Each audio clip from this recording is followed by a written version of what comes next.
Hello everyone, a very good evening and welcome to Byju's Exam Prep. Welcome back to our discussion on disaster management. Yesterday was the first class and we had covered some very important concepts. Yesterday we spoke about what is a disaster, what is a hazard, and we understood the concept of disaster risk. I even explained what is vulnerability, what is exposure. We spoke about the disaster management cycle and India's vulnerability to disasters. So, all these important concepts had been discussed. We even spoke about different types of hazards, natural and man made hazards. And we had started with the first disaster, that is floods. We understood how floods are caused. We also spoke about the impact of floods. So, today I'll be resuming my discussion from here and we'll understand which are the nodal agencies for early warning and forecasting with regard to floods and flood related hazards in the country.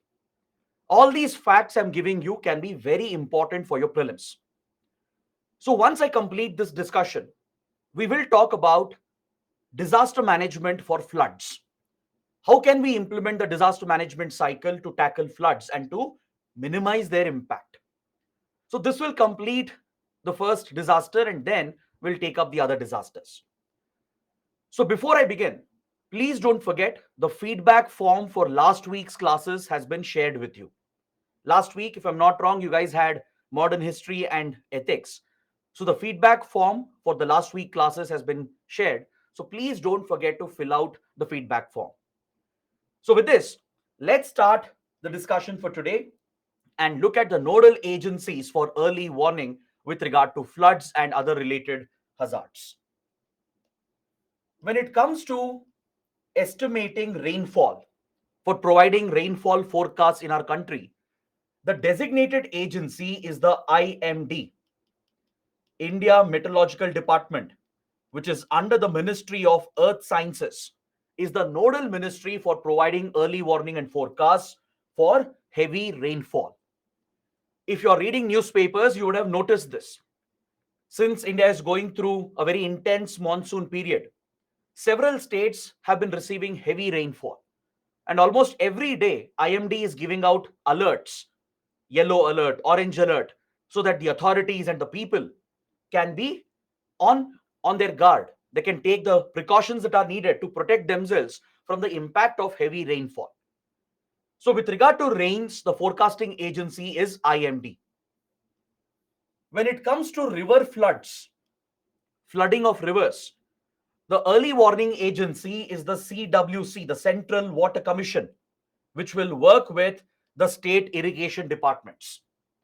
Central Water Commission keeps a check of the water level in all the major dams of the country.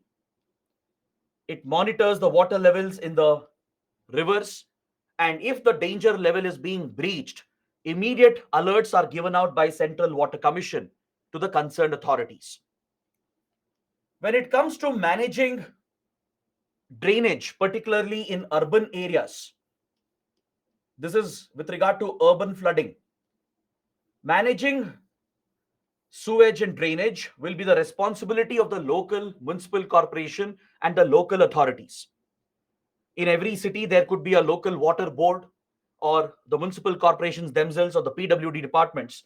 They will be responsible for drainage and sewage related flooding. With regard to geomorphologic features, that is to understand the terrain and the drainage basin and the topography of a region, Geological Survey of India is the nodal agency. The GSI conducts topographical mapping of the country, and this data is very crucial to understand the nature of water flow, how water flows in a particular drainage basin. Based on this, you can estimate whether flood situations can arise. So, this data is also important. With regard to satellite based mapping, for satellite based mapping and images, it is the NRSC, the National Remote Sensing Center of the ISRO. The National Remote Sensing Center makes use of satellite images from ISRO's satellites and provides accurate maps. Then water logging in cities is also dealt with by the local water boards, municipal corporations, or PWD departments. All right, so one should be familiar with these organizations that deal with floods and flood related hazards. But please at least remember rainfall and river floods. The first two will be more important. Even if you don't remember the rest, it is still fine. But for rainfall, it is IMD. River floods, it is Central Water Commission. These 2 points, the first 2 points, are very, very important for your prelims. Next, coming to the forecasting model. For forecasting floods, the Central Water Commission has come out with a color-coded scale. Just like IMD has a color-coded scale for heavy rainfall, similarly, for giving alerts on various river basins and the flood levels, Central Water Commission also has come out with a color-coded scale. You have yellow alert, orange alert, and finally red alert. So depending on the danger level, depending on the water level, these color-coded alerts are issued so that it becomes easier to understand. For local authorities and for the people, color-coded alerts are always easy to understand. Now see, if technical data is given out, common man cannot understand that, right? You and me, we can't understand what does it mean water level above 0.5 meters less than high flood level.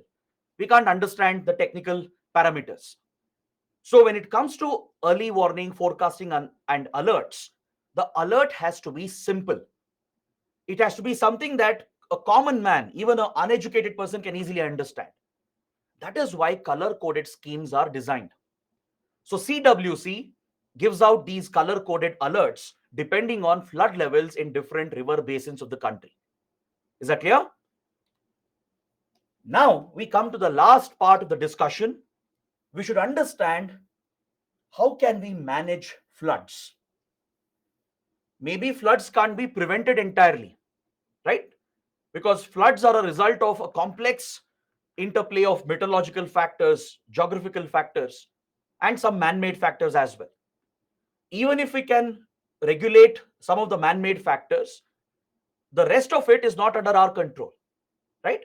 We don't have control over rainfall. We don't have control over topography of a region, or the drainage basin. This is beyond human control. So if not preventing floods, we can at least mitigate the impact. By implementing the disaster management cycle and by planning and by preparing in the pre-disaster phase, we can reduce the impact of floods. So let's see how we can do this. The first step in disaster management planning is to carry out a risk analysis. That is, you understand the hazard first through scientific methods. You have to make use of your institutions, scientific institutions like IMD, ISRO, and the others. Collect the relevant data from them and understand the nature of the hazard. Also understand the vulnerability of our country. Understand which regions are more prone to the impact. Where is the highest risk with regard to this hazard? And based on that, create a map. Remember, I showed you the map yesterday, the hazard map of India for floods. Once you carry out the risk analysis, you know which areas, which regions are more vulnerable. Is that clear? So understanding the hazard, the factors responsible, and mapping out the vulnerable regions is the first step in risk analysis, which is part of planning and preparedness. Planning and preparedness is part of pre-disaster measures, which is the first stage in the disaster management cycle. Got it? So you conduct a thorough risk analysis, understand the nature of the hazard, the factors contributing to it, the vulnerability of our country, and create a detailed map. Understood? So this helps in taking the right decisions for the further steps. This helps in planning better, preparing better, which is a crucial step in the pre-disaster phase. Next, make the right investments in forecasting technology. You have to invest in the technology, create that infrastructure needed to predict heavy rainfall, to predict cloudburst events, to estimate water levels in the water bodies, and give out real time alerts. This is the next step in pre disaster measures. So, institutions like IMD, Central Water Commission, etc., they will establish that infrastructure. Even ISRO plays an important role. So, such institutions play a very, very important role in forecasting and early warning. Through satellites, through Doppler radars, through rain gauges and sensors around the country, real time data has to be collected so that we can predict and forecast the upcoming hazard, and immediately early warning alerts can be given out. So these alerts are issued to the central government, all the concerned entities in the central government, like the NDMA, the Home Ministry, Defense Ministry, right? Cabinet Secretariat. All of them are alerted at the central level. Similarly, at the state level, the state government, the state disaster management authority, the home department, all these concerned authorities at the state level, also at the district level and at the grassroots level. So across the four tiers, from national to local, all the concerned stakeholders should get these alerts in real time. That is when the authorities will take action. That is when they know the threat is coming up and they know what to do because they've been trained to implement certain measures. So real time alerts is very, very crucial for timely evacuation of people from the highest risk area. Low lying areas can be evacuated, right? Tourists can be evacuated and human activities can be restricted for a few days to ensure that the impact of the floods are limited. So these are very, very important measures which are enabled through early warning and forecasting. Next, through planning and preparedness, you can reduce the velocity of the runoff. The velocity with which water is flowing can be reduced. The surface runoff can be reduced through various structural measures. That is, you create certain structures to contain the water or divert the excess water or to hold the excess water back. Got it? You can contain the water flow. You can divert the flood waters or hold back the flow of water in order to manage the flood. But this requires years of planning and implementation. So flood diversion is possible through these structural measures. The surplus water can be diverted. So you build embankments, dams, canals. You increase groundwater percolation. If you allow more water to seep into the groundwater table, a lot of water on the surface can be removed. Then you can also implement strategies to ensure that the floods are contained through flood barriers. At vulnerable spots, flood barriers can be built by using strong material like steel, iron, etc. You can create flood barriers to hold the water back. You can construct embankments, create more dams and canals, and promote groundwater percolation so that you are reducing the surface runoff and distributing the water scientifically in order to ensure that floods are contained. Along with that, floodplain zoning is very, very important. In fact, for every disaster, implementing zoning standards or zonation standards is extremely important. What do you mean by this? It means based on vulnerability, you restrict or regulate human activities and economic activities.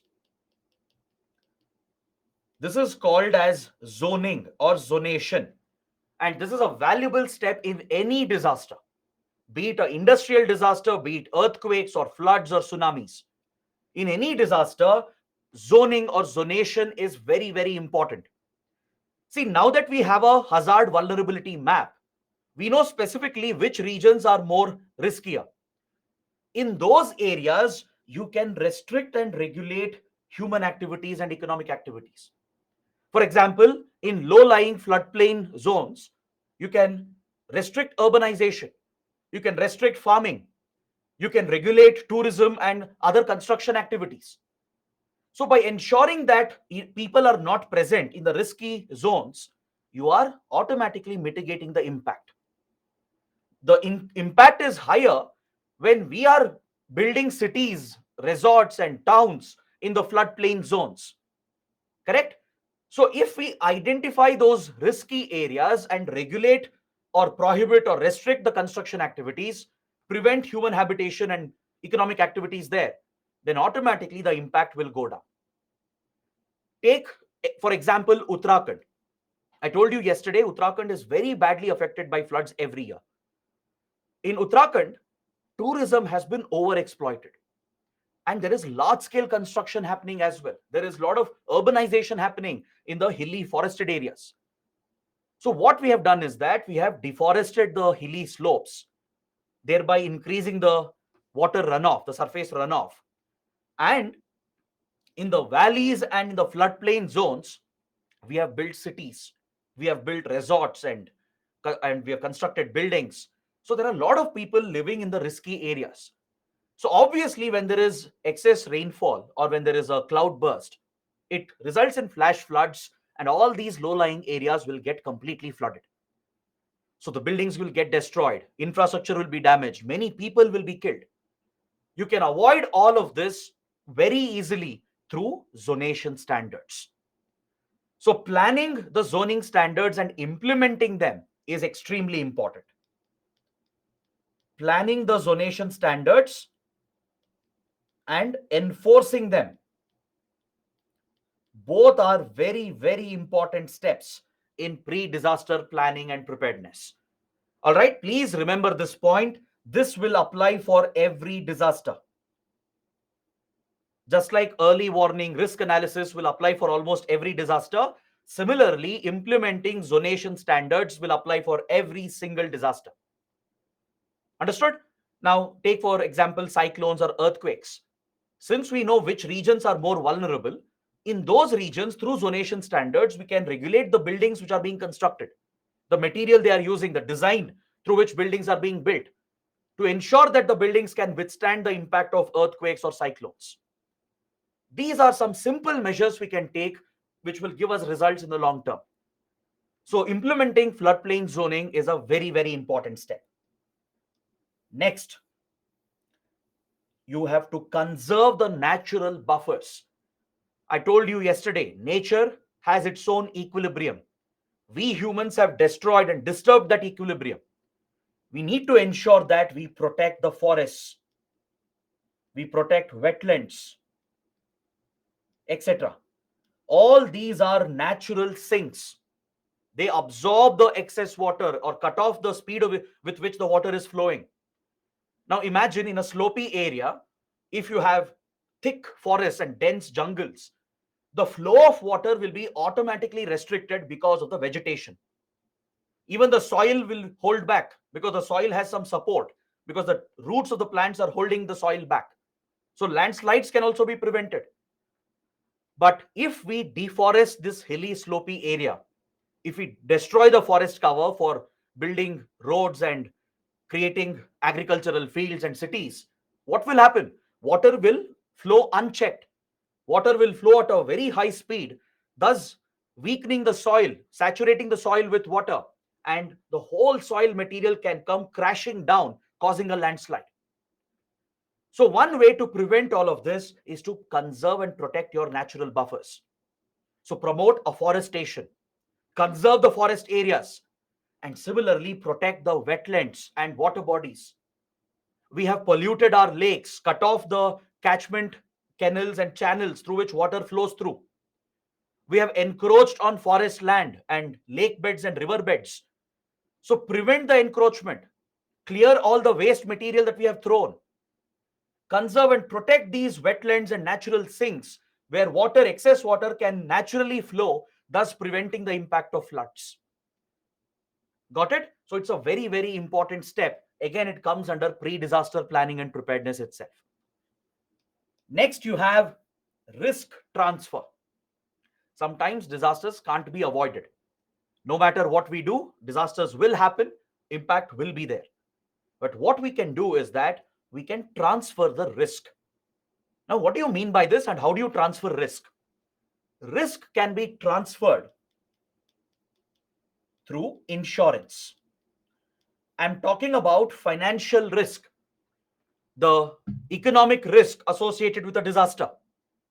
If, let's say, farmers have lost their cattle and their farmland due to floods, or let's say several people have lost their homes because of floods, they've suffered economic loss, their livelihood has been destroyed. So how do you compensate those people? Every time government can't keep paying the money, paying the compensation. Even the government may not have enough funds. So one way to transfer the risk is to promote disaster-linked insurance. Usually, insurance companies do not provide insurance for disasters because they treat a disaster as an act of God. But if the government works with the insurance providers and regulators, we can come out with insurance products which can insure and protect the people so that the financial and economic risk can be transferred. Since everybody would be paying the premium, a pool of money will be collected. And once a disaster hits a particular region, those affected victims can be helped out through insurance, which acts as a compensation. So risk transfer has to be implemented as a regular process in the disaster management cycle. Next, watershed management. Watershed management is nothing but management of water in the drainage basin. In a particular river basin, how do you manage the water?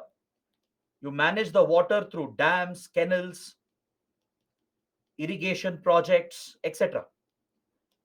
So through better planning and by scientifically building dams, canals, etc., right, you can manage the flow of water and the utilization of water in the entire drainage basin. This is a crucial step. Integrated watershed management is a crucial step. Is that clear? So central government, state government, they play a very, very important role in watershed management. So if these measures are taken, right, the flow of water can be more scientifically managed and utilized, thus reducing the impact of the floods. And of course, you focus on post-disaster management as well, which includes reconstruction and rehabilitation. So once the floods have occurred, what do? First, of course, you provide emergency relief. You provide emergency relief and response. This is during disaster. During disaster, you ensure that you deploy your disaster response forces such as NDRF, SDRF, or the armed forces. They all have specialized training with regard to search and rescue operations. As I told you yesterday, in any disaster, people could be trapped, right? It's very important to rescue them immediately. So we have specialized forces like NDRF and SDRF, which has been established through the Disaster Management Act, the National Disaster Response Force and the State Disaster Response Force. These well-trained, well-equipped forces, if they are deployed even before the disaster occurs, right? They will immediately start their search and rescue operations and their evacuation operations. Since we have early warning, right, we know that in a particular region, heavy rainfall is expected 1 or 2 days earlier. So you can bring the NDRF and SDRF troops, station them nearby, and keep them ready with all the equipment. They will have special equipment with them. They will have boats, life jackets, gas cutters, because when material collapses, right, the forces will have to cut through the material. So they will have all kinds of equipment, including drones and dog squads, canine squads, right? So they will have a host of resources with them, equipment with them, and through their specialized training, they can rescue people immediately. And if necessary, the armed forces can also be called in. Indian Army, the Indian Navy, Indian Air Force. They can be pressed into action if necessary. So they can provide helicopters, they can bring professional divers, right? So they will play a role in search and rescue operations. And under this phase, you provide medical assistance, provide food and shelter, immediate compensation. All of this can be arranged in the during disaster phase when you're providing emergency relief and response. But once the disaster has happened, a few days later, then you start focusing on post disaster management. So you try to reconstruct the infrastructure, you try to rehabilitate the people who have been displaced. So all these recovery measures have to be implemented in the long run. Is that clear? You have to rebuild the economy, create alternate jobs so that people have a livelihood, people have a source of income. You provide long term compensation if necessary, help the people to rebuild their houses. The government has to rebuild the critical infrastructure, roads, railway lines, power cables, internet, and mobile connectivity. All of this would have been uprooted. So, such essential infrastructure has to be rebuilt. So, reconstruction, rehabilitation is the focus of post disaster management. So, broadly, these are the measures that can be implemented in order to mitigate the impact of floods. Got it? I've given you a detailed explanation. This is more than enough. UPSC might ask a question on these lines. It might ask you, what are floods? What causes floods? And how do we manage floods as a disaster? How do we mitigate the impact of floods? So, such questions can be asked. So, you have to list out these steps based on the disaster management cycle. So, what you can do is you can briefly explain the disaster management cycle and the 3 stages that are involved in a small paragraph. You can draw the disaster management cycle as well, and then list out these points with a small brief explanation. Understood? So, this is the approach we will follow for every disaster, be it droughts or earthquakes or cyclones. Even there, we will have a similar discussion. The points will be a little similar. So, please understand this clearly so that going forward, the discussion will become very, very simple. All right. So, I hope you guys have understood everything. If you have any questions, please bring it up.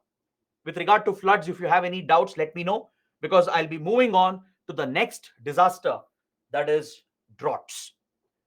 All right. So, take a couple of minutes and let me know if you have any questions.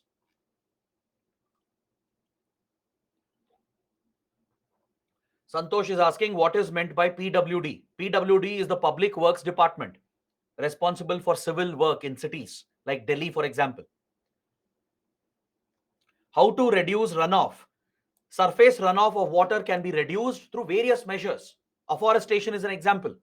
If you increase the forest cover and vegetation cover, the flow of water will be cut, right? Because water will face an obstruction. If you have deforested the area, water will flow through easily, thus increasing the chances of floods and landslides.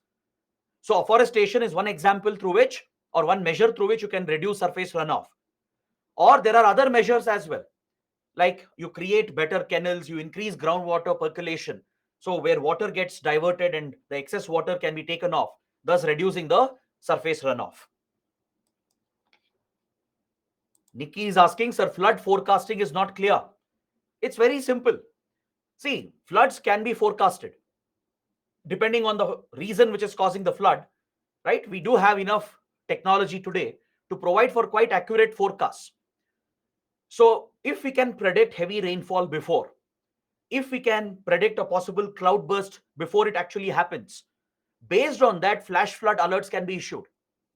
Correct? So by monitoring water levels in the rivers and the dams, you can issue early warning and alerts. So that is called forecasting and early warning. So you make use of satellite images to study the meteorological phenomena, which is the task of IMD.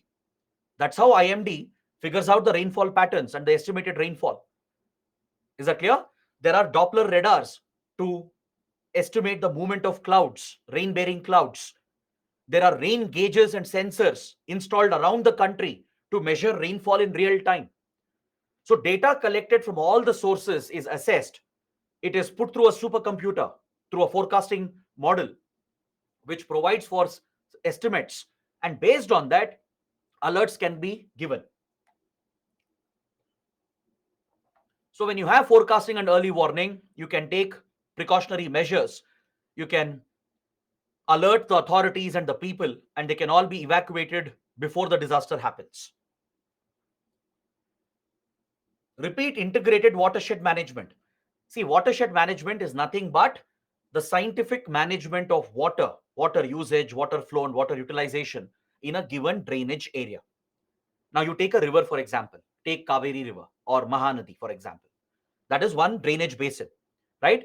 The entire area where the waters of the Mahanadi is flowing through, including its tributaries, right? That whole area is the drainage basin, wherever the water is collecting through and flowing into the Mahanadi River. That entire region is the drainage basin. So you can scientifically manage how the water flows through that drainage basin by constructing dams, embankments, canals, diverting water for irrigation, storing water what is needed, and effectively utilizing the water. So this broadly is called watershed management. You are basically managing the whole drainage basin and the availability of water in that area. So if you effectively manage the water levels, you can try to minimize the impact of floods.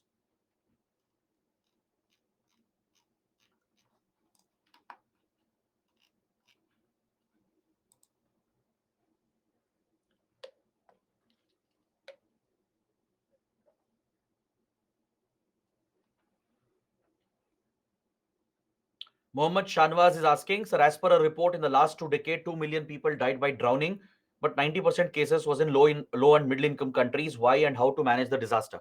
See, drowning by itself is not a disaster. Drowning can occur due to various reasons, right? Drowning can happen due to floods as well, and even due to accidents.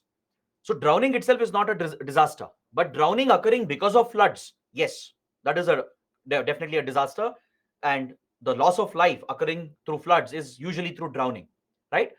And I mentioned this yesterday. Usually, poor countries take the bigger impact of any disaster because they are not prepared. They don't have the measures, they don't have the technology, they don't have the training. So, low income countries, poor countries, they bear the biggest impact of any disaster, not just floods. All right. So, what do? You implement the disaster management cycle. Developed countries have to help them. They have to give funds, give technology, share the expertise. The United Nations has to play a role. That is why, under Sustainable Development Goals, there is a target to reduce disasters and the impact by assisting the small, poor countries. Even under Sendai framework, which we will discuss later, there is a provision for sharing finance and technology and expertise with poor, low income, and middle income countries. So that is how you tackle the impact of disasters.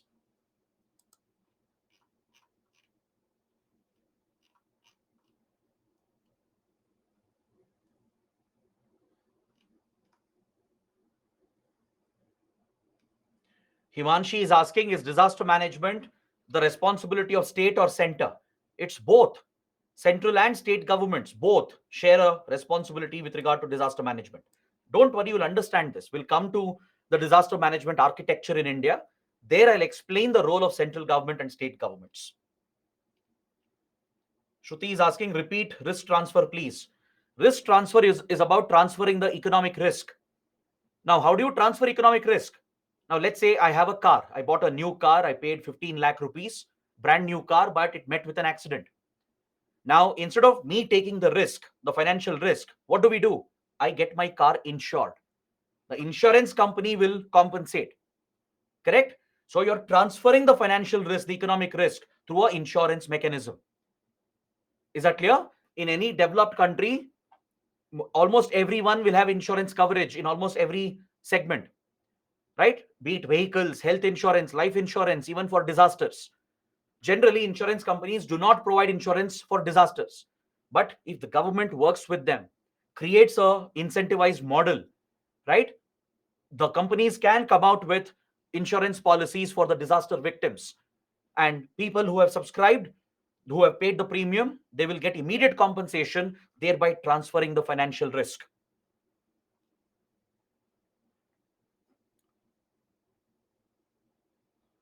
Devansh is asking how to conserve natural buffers. Through your conservation measures, you protect forests, prevent deforestation, promote afforestation, prevent pollution of your wetlands, clear the silt and sediments, prevent encroachment and the throwing of garbage and waste in rivers and wetlands. All these are conservation measures.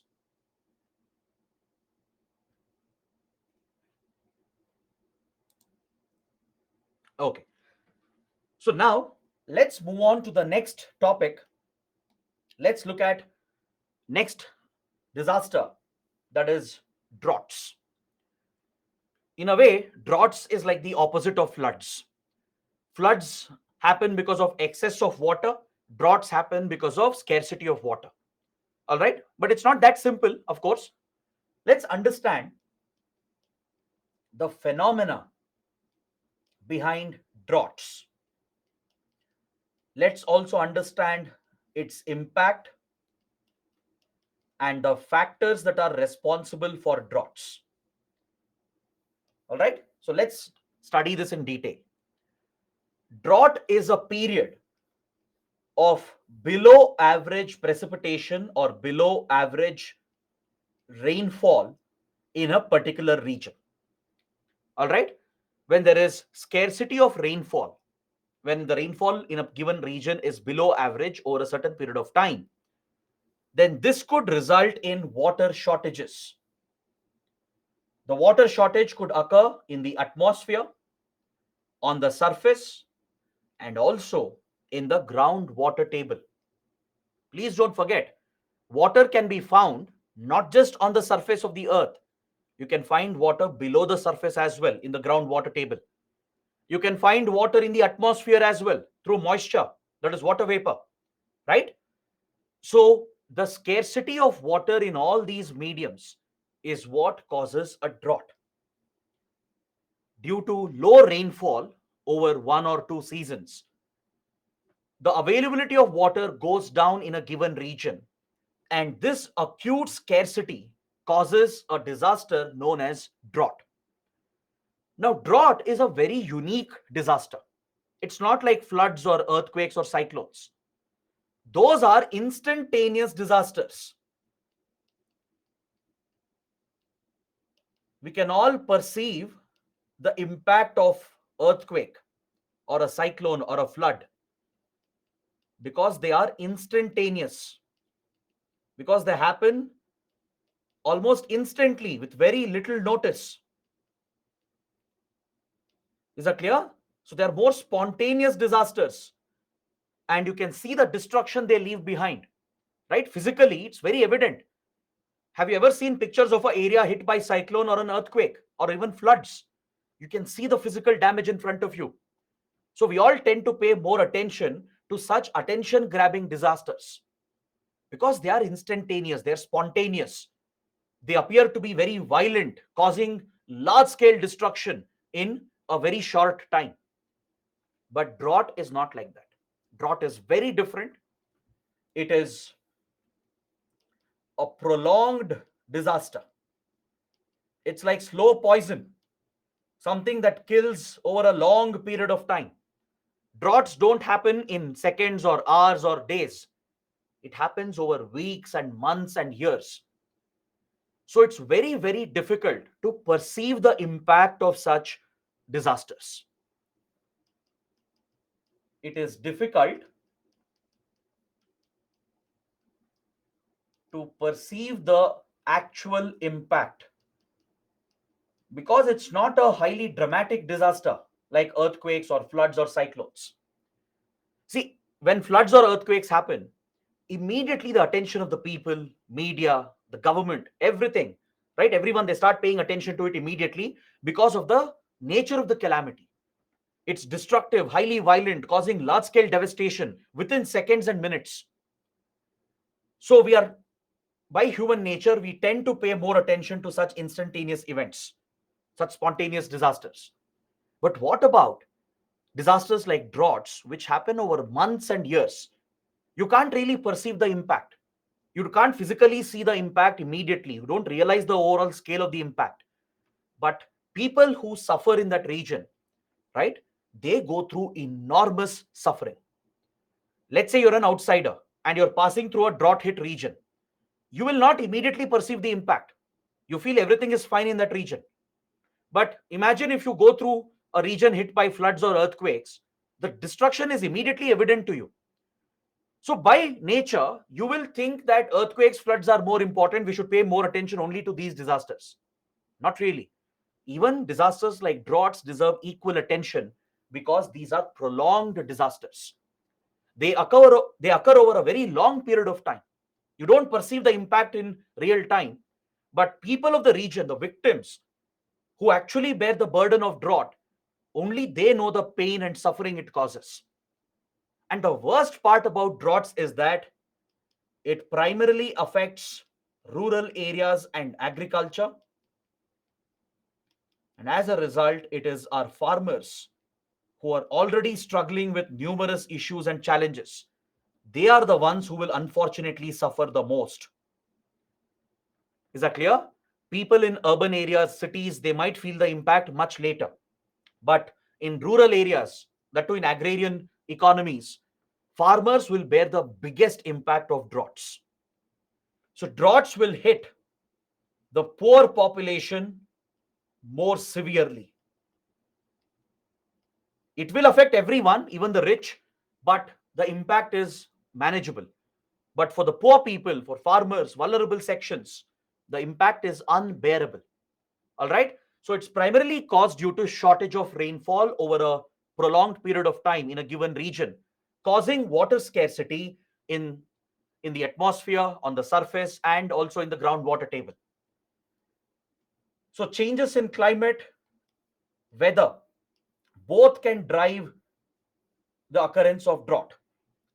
Long term changes in climate can also reduce rainfall. So, long term climate change is also a factor that is responsible. There are other temporary aberrations as well that can contribute to drought. All right. Temporary seasonal changes like a El Nino phenomena. As we discussed yesterday, currently we are heading towards a El Nino season, which will have an adverse effect on the Indian monsoons. So, for the next couple of years or maybe more, we will see an adverse impact of the El Nino on Indian monsoons. And in some parts of the country, there will be lesser rainfall or rainfall might go missing entirely.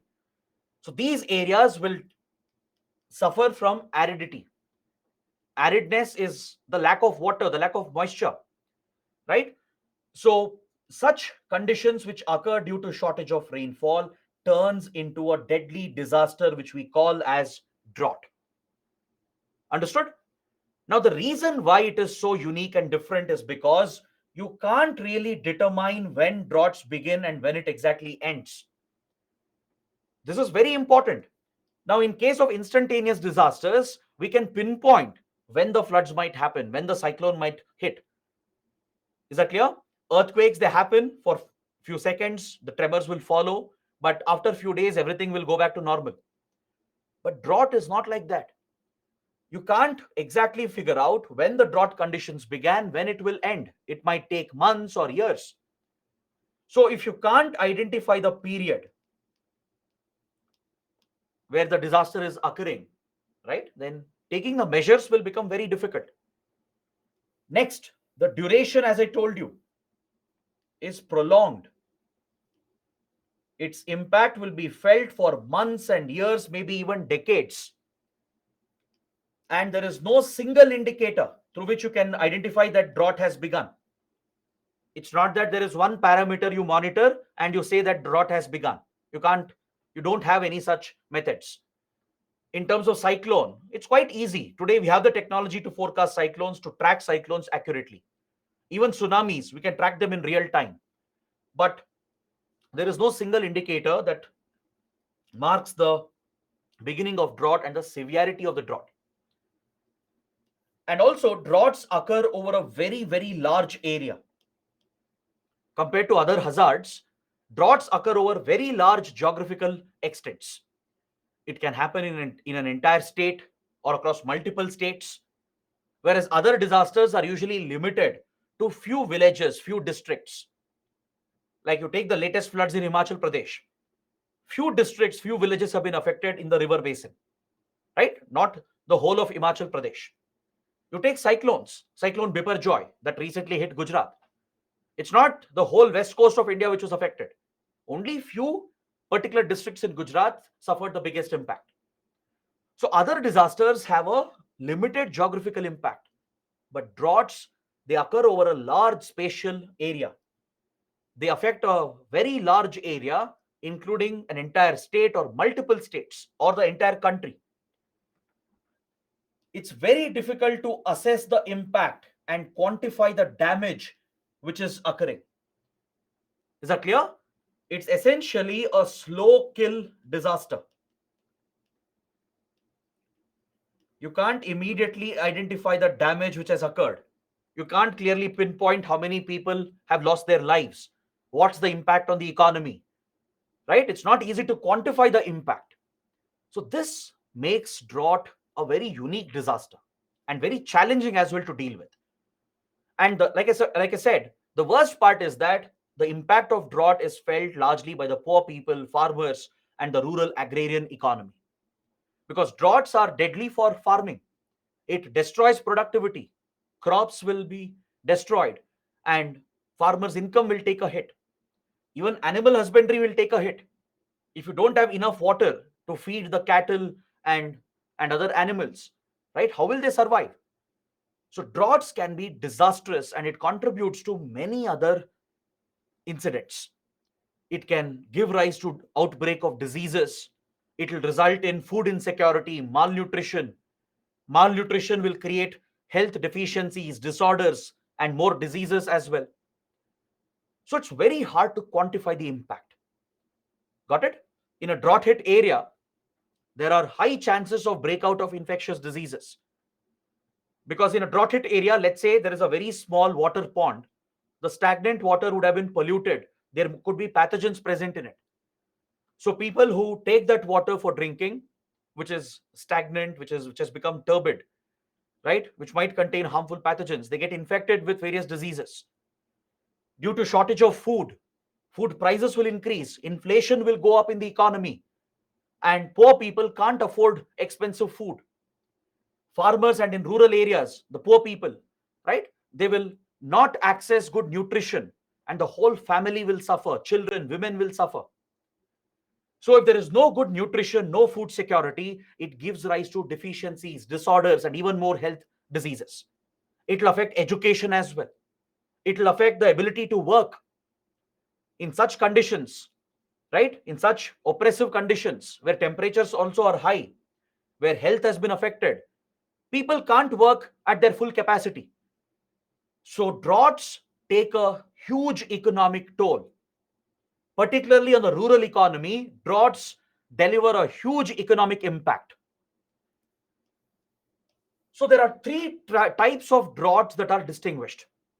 According to experts and meteorologists, there are three types and three stages in droughts. First, you have meteorological drought. This is a drought occurring due to deficiency of rainfall. Let's say in one season, if rainfall is less or absent, then there will be some water scarcity, and this is called a meteorological drought. This is the first stage. Next comes hydrological drought, where there is a large scale deficiency in water supply itself due to prolonged low rainfall. If meteorological drought continues, let's say for 2 or 3 seasons, then all the surface and subsurface water will be exhausted. Dams will run short of water. Groundwater table will be overexploited. Lakes and ponds will also be overexploited. So, if meteorological drought persists for 2 3 years, let's say rainfall is not occurring at ideal levels for 2 to 3 years, rainfall is very low or almost absent in a given region, those arid, semi arid areas, they will quickly run out of surface water. If rainfall is affected for a prolonged period for multiple seasons, it will turn to hydrological drought where there is a critical shortage of water in all the water sources. All right, there will be no water for irrigation, no water for drinking, no water for industries. So this is called hydrological drought. And then comes the worst of all, agricultural drought. This is triggered by prolonged periods of meteorological hydrological drought where even soil moisture becomes inadequate. This is where soil loses its productivity. Soil's fertility will get affected in this stage. If hydrological and meteorological drought continues for 3 4 years, then obviously whatever moisture is present in the soil will go away, and the deficiency in rainfall, if it continues after this, it will destroy soil fertility. It will directly affect the cultivation of crops. It will affect the vegetation as well. It will affect the environment, the forests, even animals and birds and aquatic animals will be hit. Is that clear? This is the last and worst stage of drought, that is the agricultural drought. So, meteorological drought occurs in one season. If rainfall is in short supply for one season, we call it a meteorological drought. This is easily manageable. We can recover from this if rainfall returns back. But if meteorological drought continues for 2 3 seasons, then you will witness hydrological drought, where there is a shortage of water everywhere. There is no groundwater available, no surface water, no drinking water, no water for irrigation. And then if it continues for a further season, let's say meteorological hydrological drought continues for 3 4 years, then comes agricultural drought due to the complete inadequacy of soil moisture. Cropping seasons will be completely affected. The land will almost become barren. You can't cultivate anything, thus hitting agriculture, production, food security, and contributing to severe socio-economic challenges. So this is why the impact of drought is very high. It has one of the highest socio-economic impact. In this case, people will not die immediately. There is no loss of life happening immediately. When hydrological drought happens or meteorological drought happens, people will not die immediately, like earthquakes or floods. The death will happen later in a prolonged cycle.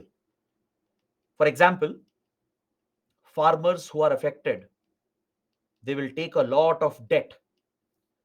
Since they have lost their income, they're not able to sustain their livelihood. They'll start borrowing more money, usually from money lenders. They can't repay the debt, they fall into a debt burden. And you will see that farmer suicides will skyrocket in such drought hit areas. There are few pockets in India which are notorious for farmer suicides. These are regions where droughts are very common. It's not a coincidence. All right, there are few pockets in India which are arid, semi-arid regions which are frequently affected by drought. That is where we report the highest level of farmer suicides. That's because farming has been very severely affected because of repeated drought cycles. Can anyone name such a region in India which is very badly affected by droughts? Any specific region in India where farmer suicides happens to be very high? Can someone name or give an example for such a region in the country? Let me see how many of you have that knowledge. Mohana has given a right answer. Many others are also mentioning the correct answer. Padmavati, Kartikeya, Anurag. Godavari, Jaswant, Jadhav, and many others. Have you heard of the Amravati Vidarbha region in Maharashtra? In Maharashtra, in interior Maharashtra, you have the Amravati Vidarbha region, which is a arid, semi-arid region affected by repeated drought cycles, and farmers here are under severe debt burden. Farmer suicides are extremely high in this part of Maharashtra. There are few pockets in Telangana, in Karnataka, Rajasthan, and many other pockets where you see the direct impact of droughts. In northeast part of Karnataka, towards Bijapur, Bagalkot, Bellary, right? This is again a arid, semi-arid region where farmers struggle to grow crops, and even if there is a single drought cycle, right? Farmers will come under severe stress. They borrow money, they come under debt burden, and they commit suicides.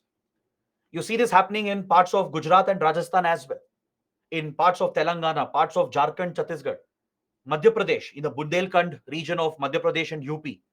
Even there, farmer suicides are very high. Even in Bihar, there are pockets where droughts are quite common, right? So the socio-economic impact of drought is very, very severe. You and us, the common people, cannot really estimate or feel the impact. But people in the rural areas, the farmers, they take the biggest burden. All right? Eventually, it will affect everyone. It will affect every single person in the country. It will affect the world as well. Massive droughts can completely destabilize the global food markets. Food prices will shoot up, causing massive inflation. It can disrupt supply chains. I'll tell you one very interesting incident. I'm sure many of you know that India has banned the export of rice. Non-basmati rice exports has been banned because rice production has gone down due to adverse weather conditions, drought and floods, etc. So to ensure that we don't face a shortage of rice, the government of India has banned recently all non-basmati rice exports. And this has already disrupted the rice supply chains. In the US, there is a mad rush amongst NRIs to go and purchase all the available rice in the market because they fear that few months down the line there won't be rice available. Right? Prices have shot up. Non-basmati rice price has already shot up around the world because of India banning rice exports. This is just one example. Now imagine if there is a large-scale drought across multiple countries. Just a few years back, there was a severe drought in parts of Russia which affected potato production. Russia is a major producer of potatoes. So Russia also restricted potato exports and disrupted the global food supply chains. So this price rise which happens in food commodities will affect everyone. All right? It will increase inflation. It will have a huge economic impact even on the urban population as well. So that is the devastating impact of drought. Now let's take a more detailed look at this. Let's understand various kinds of impact of drought conditions. Let's look at the environment. Drought can have a huge ecological impact. It affects the groundwater level, surface water availability goes down. So obviously it causes an ecological imbalance and affects biodiversity. Plants, forests, aquatic species, animals, they will all struggle to survive. Forest cover might go down. Many critical species, threatened species might be wiped out. Is that clear? So there will be loss of biodiversity and ecological imbalance.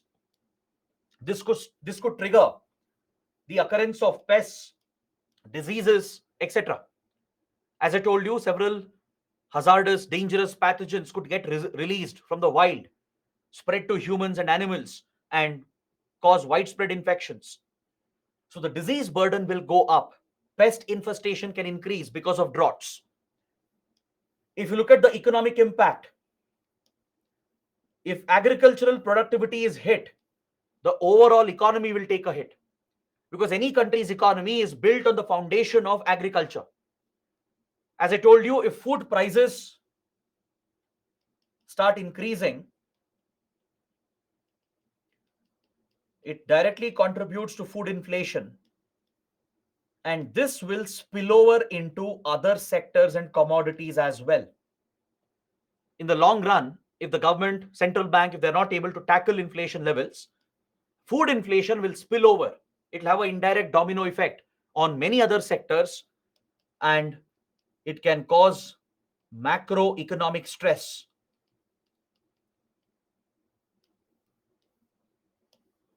We may have to increase our food imports. Our import bill might increase. Let me give you an example here. See, India struggles to produce enough pulses and oil, right? That is vegetable oil or seed based oil. So we rely heavily on imports for pulses and oil, that is edible oil. Now imagine, because of drought, the cropping and production cycle is completely disrupted. So India will be forced to import to moderate the prices. So as we import more, the import bill will increase, increasing the trade deficit and putting macroeconomic stress on the country's economy. Correct? So this will affect everyone. It will affect industries, it will affect the services sector, it will affect the common man, even in cities, even the rich, the middle class. Everybody will pay the price because of large scale inflation and disruption in supply chains. Next, food insecurity causes malnutrition and affects the health status and education status in a country. That's the devastating socio-economic impact. Children suffering from diseases, they won't attend classes regularly, they will miss out on their schooling. Correct? Men and women who are not eating nutritious food, they will suffer from deficiencies and disorders and diseases, and they can't function at their optimum capacity. They can't contribute to the economy and their families. Their earning will go down, income will go down. Whatever money they earn will be spent on medical treatment. So this is a vicious cycle that pushes millions of families into poverty. Is that clear? So that is the devastating socio-economic impact of drought. Even tourism will get affected. Energy sector, many industries dependent on water. Water dependent industries will take a massive hit. Even water intensive crops like paddy, for example, right? Sugarcane, they require a lot of water. But if there is a drought, there won't be enough water available. These crops will go for a toss. Then critical industries, metallurgical industries, beverages, food processing, they all need lot of water supply. And when there is a massive drought, government cannot provide water to these industries. So industrial production will be directly hit, causing shortage of other commodities as well, causing broad-based inflation in the economy. So it's very hard to estimate the actual impact of a drought. You can only come out with estimates and approximations, but it definitely has a devastating socio-economic impact, particularly on the poor people, farmers, and the rural agrarian economy. This was the social impact that I was talking about. So what happens when farmers lose their crops, when the debt burden increases, right? Farmer suicides will skyrocket. The weaker communities, especially the backward classes, scheduled tribes, scheduled castes, religious, linguistic minorities, they will face a bigger impact. They will become even more poor and backward. Social divisions will increase. People will lose their livelihood, their jobs and income. And eventually it causes mass migration, rural to urban migration. Desperate families will quit the rural areas. They will pack whatever they have, whatever they are left with, and they will simply head towards the cities to find some kind of job so that they can sustain their families. So such mass rural urban migration brings its own set of problems. especially in cities like Indian cities where urbanization is not planned. The increasing burden of rural migration causes multiple problems. It will increase the slum population. It will affect health standards, education standards, even law and order and crime could witness a disturbance, right? So that is the deep rooted impact of droughts. Many social evils will start going up. Is that clear? People who are pushed into debt traps, who are pushed into depression, anxiety, they might abuse alcohol or drugs. Whatever money they are left with, they might splurge that on abusive products, further causing a big social burden. Social evils like dowry, child marriage might increase.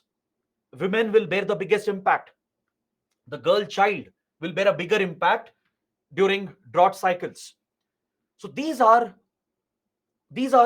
socio-economic impacts which you can't really measure, you can't quantify, you can't put a number on it, but it happens, right? The victims, only they know the pain and suffering caused by droughts. Even the government, despite the best efforts, cannot quantify the full impact of a drought disaster. So that is why droughts deserve our attention. We have to pay maximum attention.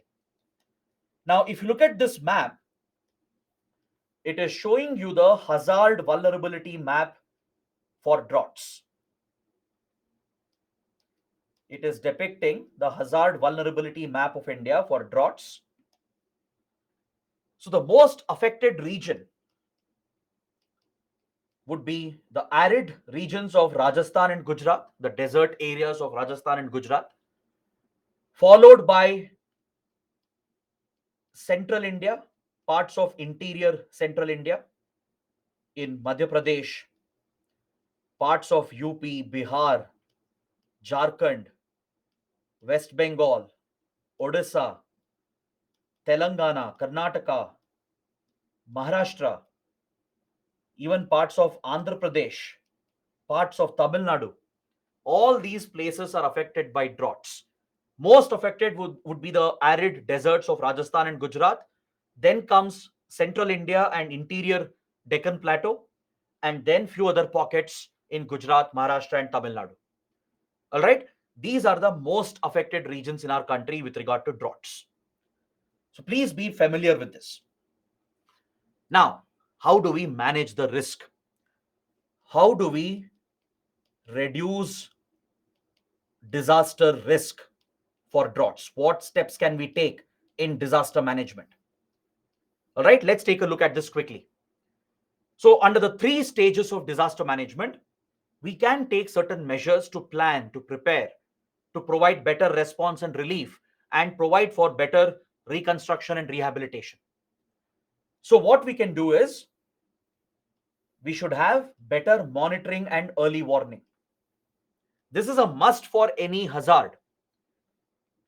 You have to make these scientific investments, create the required infrastructure to provide for such assessments, to provide for alerts and forecasts. Correct? So, IMD plays a key role again with regard to estimating rainfall. ISRO plays an important role in providing satellite images and resource satellites through which we can map out the impact. So these institutions will play a critical role along with several organs of the central government and state governments. The Ministry of Agriculture will play a very important role.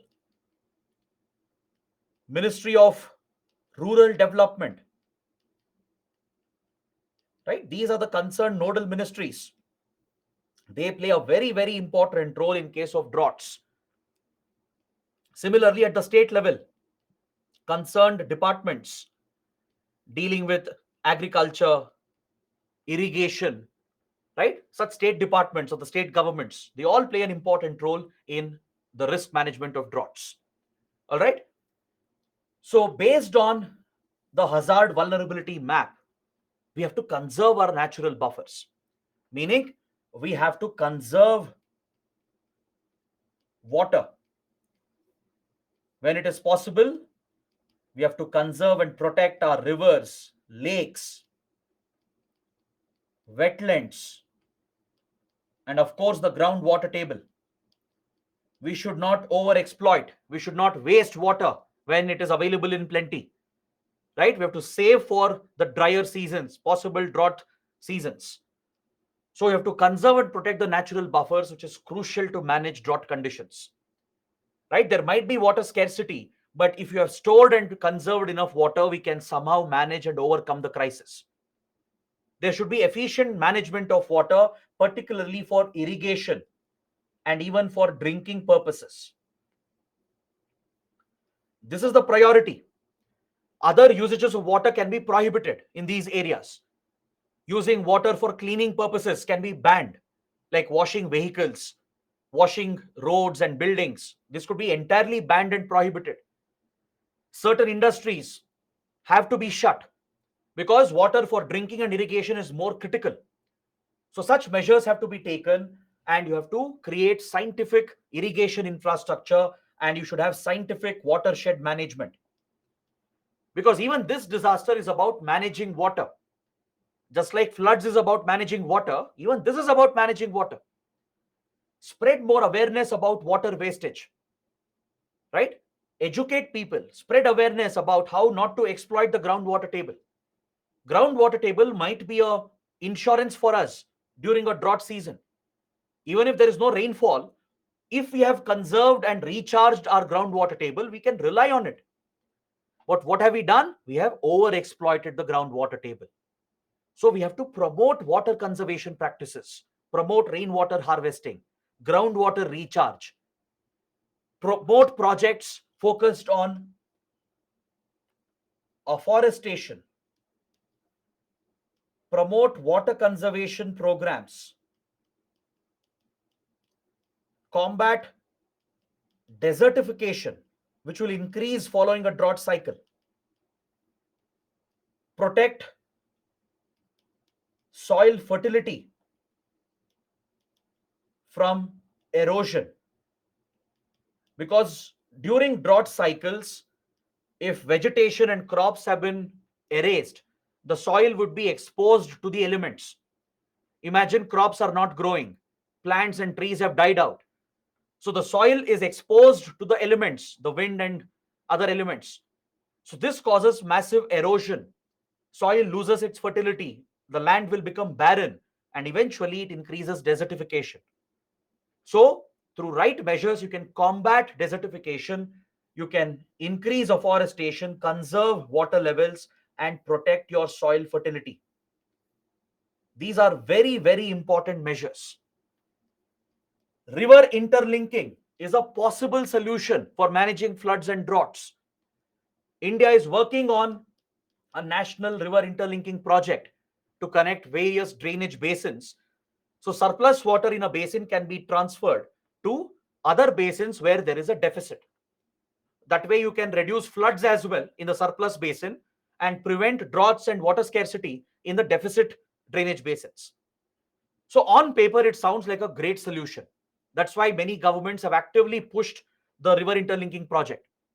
But, however, this is not such an easy solution because executing such a mega project of linking multiple rivers is not only expensive and resource intensive, it can have a negative impact as well. If you're altering the course of the rivers, transferring the flow of water itself from one basin to another, we can't estimate what impact it will have on the ecology, on the forests, on the life forms. This is something which is a little beyond human control as well, right? So interlinking of rivers is not an easy project. Yes, there are advantages, there are threats and concerns as well. The government has gone ahead with few river interlinking projects, like for example, the Ken Betwa link. The government is already executing the Ken Betwa link project, and there are few other river interlinking projects which are going on. But there is an even more ambitious proposal which was pushed by the then Vajpayee government to interlink almost all the major river basins in India, from northern India to southern India. The idea is to transfer the surplus in flood prone areas to deficit areas so that floods and droughts both can be managed. Right? Of course, there are advantages, definitely. But there are many threats, many concerns which are not addressed. It can cause large scale ecological damage. Now, the Ken Betwa project, for example, has led to submergence of protected areas, including national parks in Madhya Pradesh. It has threatened many animals and the forests in the protected areas. Right? These are adverse impacts. We can't keep everything under human control. So, transferring excess water from one basin to another is a mega project. So, on paper, it does sound like a solution, but on the ground, when you're implementing it, there are many challenges. The cost will be high, the resources needed is massive, and there could be adverse impact which we can't even anticipate. It might alter the weather, it might have impact on the groundwater table, on even the rainfall patterns in the region, right? So there are many adverse concerns which we can't account for. So that is why there is strong opposition for river interlinking projects. But the government feels that there are many benefits, and hence it is going ahead with some of the river interlinking projects. Next, crop insurance to protect the farmers. This is one way to protect their livelihood and reduce their debt burden. Insuring the crops, ensuring farmers are compensated if crops are destroyed. Livelihood planning, creating alternate livelihood options. Alternate livelihood options for farmers and the rural areas. Can you guys think of any initiative, any government scheme that we have which provides for alternate livelihood in our country, particularly in rural areas? Anyone? Very good. Abhishek, Anurag, Femina have given the answer. The Manrega scheme, the Employment Guarantee Act, through which 100 days of guaranteed paid labor is provided through the government. Manrega played a critical role in the last few years in providing much needed livelihood support to rural areas, especially farmers who lost their crops, who came under a debt burden, right? They managed to sustain themselves and protect their families through Manrega payments. So, such schemes, government programs, welfare measures have to be designed to protect livelihoods. Insurance schemes, we have several agriculture oriented schemes, insurance related schemes, right? There are crop insurance schemes provided by central government and state governments. They all play a big role in protecting the rural economy. Land use planning. Through land use planning, which is nothing but zonation standards,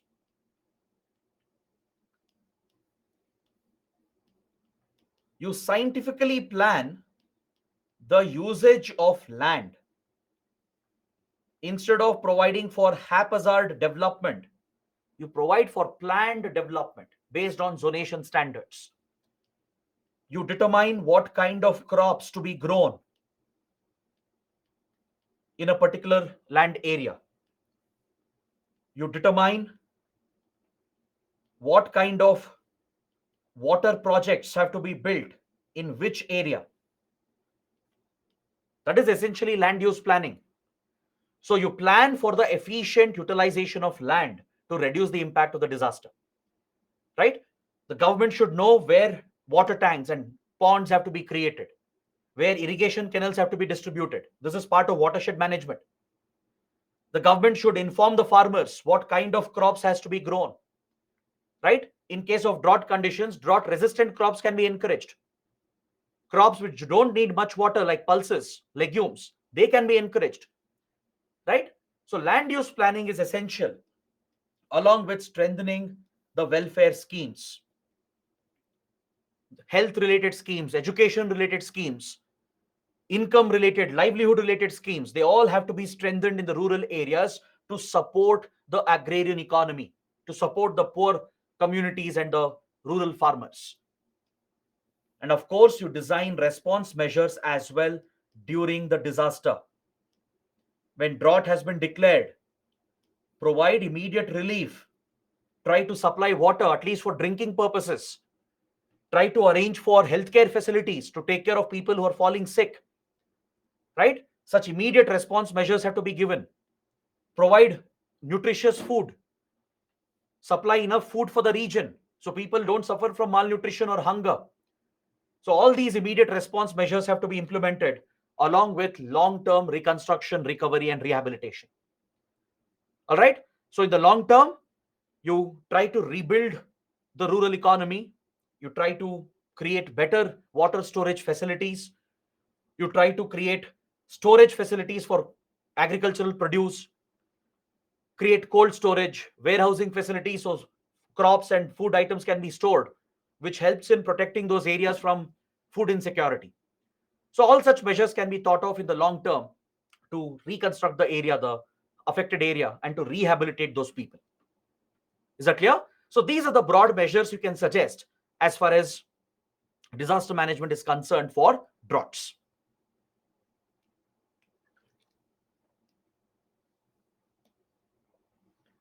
Now, let us talk about few drought related schemes that the government of India has implemented over the last 40 to 50 years. You need not mug up all the facts. You should just be aware. You should be familiar with some of the schemes, especially the recent ones. You have to be familiar with them even for your prelims. So, I'll take you through some of the programs, government welfare programs focused on drought risk management.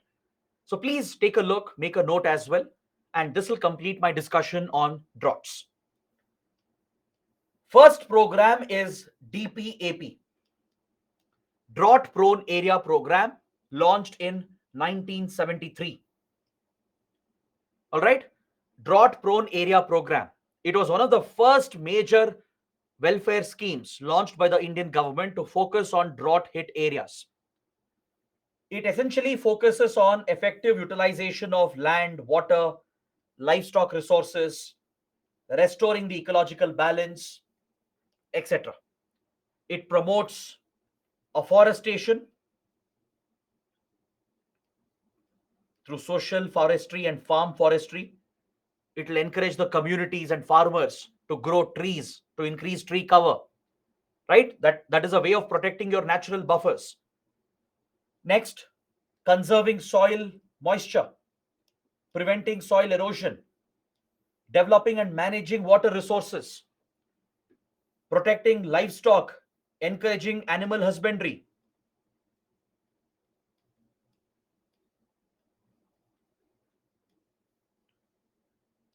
reshaping the cropping patterns, right? Pushing farmers to grow other crops which are drought resistant and require less water. So, all such measures were taken under this scheme, the Drought Prone Area Program. As I told you, you don't have to sit and by heart all the points. Just be familiar with the name and some of the measures taken under it. All right? Just broadly remember that the program focused on land resources. It promoted afforestation, efficient water management, changing the cropping structure, supporting animal husbandry and dairy development, etc.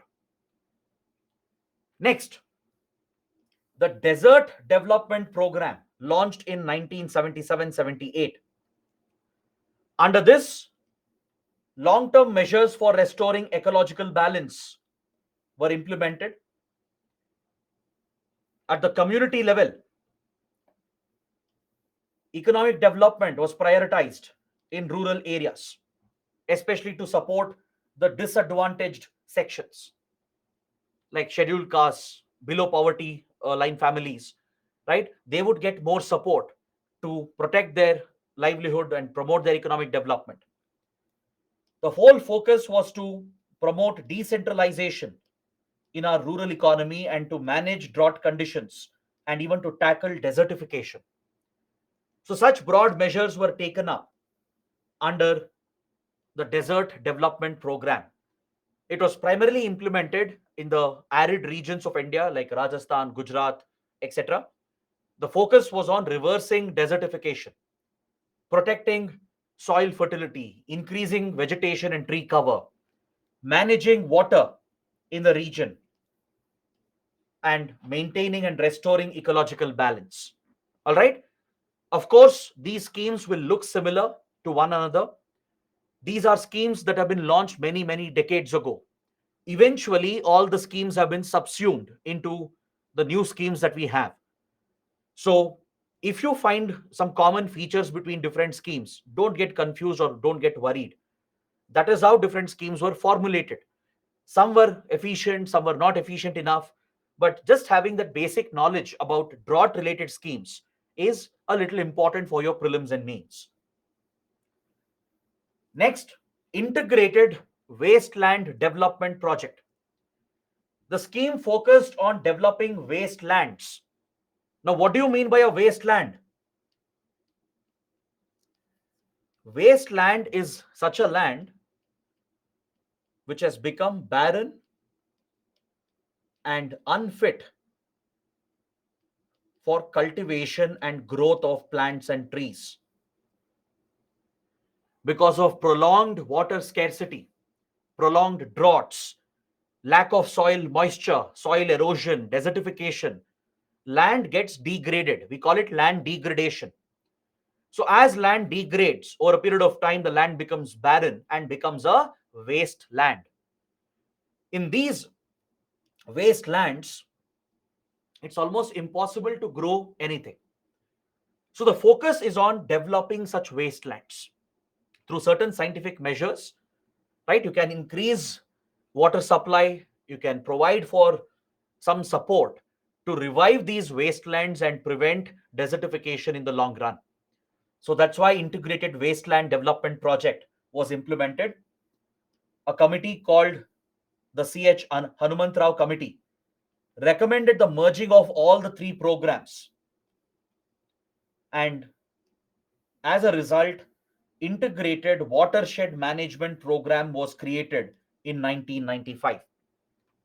These three schemes that we discussed, the drought prone area program, the first one, desert development program, and integrated wasteland development project, all the three were merged into a single scheme, that is integrated watershed management program, in the year 1995. This was based on the recommendation of CH Hanumantrao committee. In 2015-16, under the Modi government, this scheme is being implemented as the watershed component of Pradhan Mantri Krishi Sinchai Yojana. The Pradhan Mantri Krishi Sinchai Yojana is a flagship scheme of the Modi government focused on irrigation and watershed management. This is the primary scheme that focuses on providing efficient irrigation in the country to support agriculture, to manage water levels across drainage basins. So the IWMP, the Integrated Watershed Management Program, was brought under the Pradhan Mantri Krishi Sinchai Yojana. Is that clear? So today, managing water levels in the country, planning for irrigation projects, watershed management projects is done through this program of the central government. Next, we have other related schemes such as the Neeranchal initiative that was launched by the government of India with the support of the World Bank. It's a World Bank funded initiative focusing on watershed management. It supports the integrated watershed management program of the Pradhan Mantri Krishi Sinchai Yojana, and in selected states, water conservation programs are funded through Neeranchal initiative. It's a World Bank funded initiative with coordination of the government of India.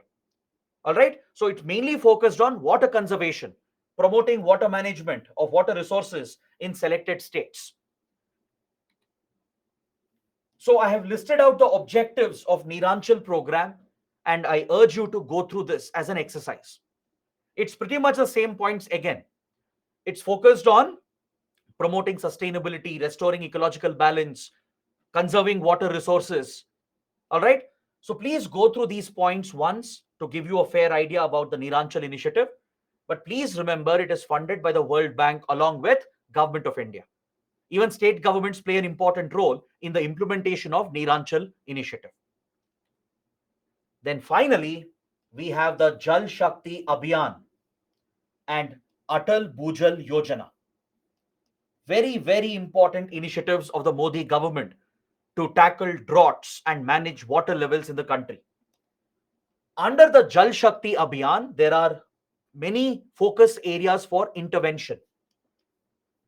The Jal Shakti Ministry, responsible for water resources and water management, works closely with concerned ministries like Ministry of Agriculture and Ministry of Rural Development.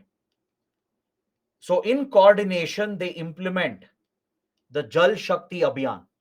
It's implemented by the Jal Shakti Ministry by working with the other ministries and state governments and district authorities. It focuses on a scientific intervention from the government to conserve water and promote rainwater harvesting at the village level, to renovate water tanks, ponds, and other irrigation facilities at the village level, like removing silt, strengthening the embankments, increasing the catchment. So, such upgrades and conservation measures are taken to protect traditional water reservoirs in villages. It promotes reuse and reuse of wastewater, recharging the groundwater table, overall watershed development, and afforestation. These are the focus interventions under Jal Shakti Abhiyan. Please make a note, it's very important for your prelims. And under Atal Bhujal Yojana, there is dedicated focus on groundwater conservation. It promotes the recharge of groundwater table, and it promotes awareness amongst people against water wastage. Awareness regarding water wastage and also awareness regarding over exploitation of groundwater. All these measures are taken under Atal Bhujal Yojana to protect the groundwater resources and recharge the aquifers, the subsurface aquifers, which can be a lifeline in arid, semi-arid regions and during drought seasons. Got it? So these are some very, very important schemes. So please make a note. Remember the basic facts. It's more than enough for your prelims and also for your mains. So it's all in line with our disaster management objective. So all the schemes and projects we discussed, they either focus on water management, water conservation, or they focus on the rural agrarian economy, or they focus on ecological balance, restoring the ecological balance, arresting desertification and land degradation. These are the priority focus areas to tackle droughts. So if you can remember this logic, it becomes very easy to write your own answers with regard to disaster management for droughts. All right. Now, before I end the discussion, please take a look at the map. Just focus on the map here. It is depicting flash droughts in the country. Flash droughts that occur without much notice, that occur in smaller areas, in smaller regions, without much notice. Just like you have flash floods, right? Flash flood is a very instantaneous flood, very unexpected flood. Now, in a particular region, let's say, there is a sudden cloud burst which was not anticipated, or there is intense heavy rainfall for 24 to 48 hours which was not expected, or there is a dam breach, or there is a glacial lake which has burst. In such incidents, there is a sudden flow of water causing instantaneous flash floods. Similarly, there are flash droughts as well, occurring in smaller regions quite instantly without much notice. In a particular rainy season, in small pockets of the country, there might be some regions which may not receive adequate rainfall. They might get inadequate rainfall, or they might suffer from sudden shortage of water, and the government may not even take notice of this, right? Authorities may not even pay attention to this because it has happened all of a sudden without much notice. So, flash droughts have become quite common, and experts believe that climate change is driving more flash droughts that occur in smaller regions, in one district or in few villages, where there is a sudden shortage of water or inadequate rainfall in a rainy season. And authorities, if they don't pay attention, the people of the region are going to suffer. Usually, droughts are prolonged, they happen over months and years. But some pockets might suffer from flash droughts that happen more quickly without much notice, leading to very quick shortage of water. All right. So, this is what we call as a flash drought. So, this completes my detailed discussion of droughts along with floods. So, with this, we have completed two major disasters. Now, if you have any questions, please let me know. I'll take a look and then we'll take a short break. And after the break, we'll proceed with the second module. We'll talk more about few other disasters. I'll be explaining some very important disasters after the break. We'll take a look at tropical cyclones, cloudbursts, glacial lake outburst floods, right? Let's try to pick this up after the break. But first, I'll look at your questions and then we can take a 15 minutes break.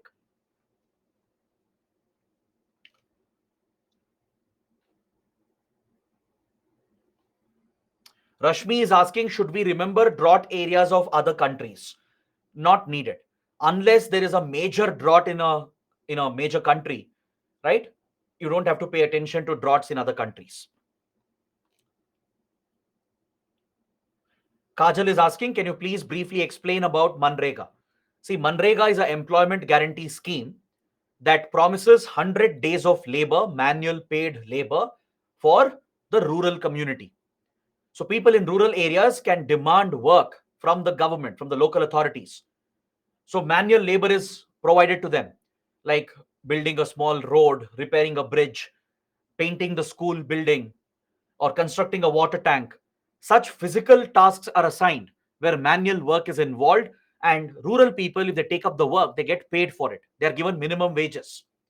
Some states have increased the wages as well. So they are guaranteed 100 days of paid labor. So as a result, they get extra income in a year. So they don't just have to rely on agriculture and farming. All right. So Manrega is a very important socio-economic welfare scheme implemented in rural areas.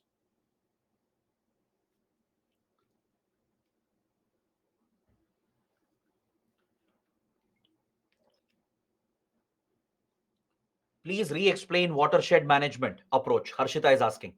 See, watershed management is about managing water in a drainage basin. It's as simple as that. Don't scratch your head. Now, let's say, for example, let's take a big stadium. All right. In that big stadium, there are few swimming pools. There is a water tank. There are few water taps. Now, how do I manage all the water availability in that stadium is watershed management. Similarly, in a large area, in a particular drainage basin, there are many sources of water. There are rivers, tributaries of the river, lakes, ponds, and wetlands. Now, how do we manage the flow of the water and utilization of water? That is watershed management. So, we build dams and embankments and irrigation canals. We dig bore wells. We lay pipelines, water pipelines to carry the water. We set up water treatment plants and we supply water for irrigation, for drinking, for industries, and allow the rest of the water for ecological purposes. So, this is watershed management. It's all about managing water in a particular given drainage basin.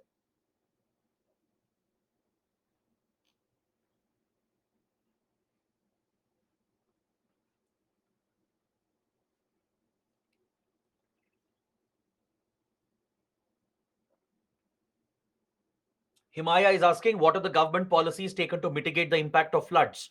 We discussed that in the last topic, right? I told you what measures are being taken under disaster management for floods. We spoke about early warning forecasting, protecting natural buffers, reducing surface runoff, creating structural barriers to hold the water, to divert the water, providing insurance, then implementing zoning standards. All those are measures for flood management.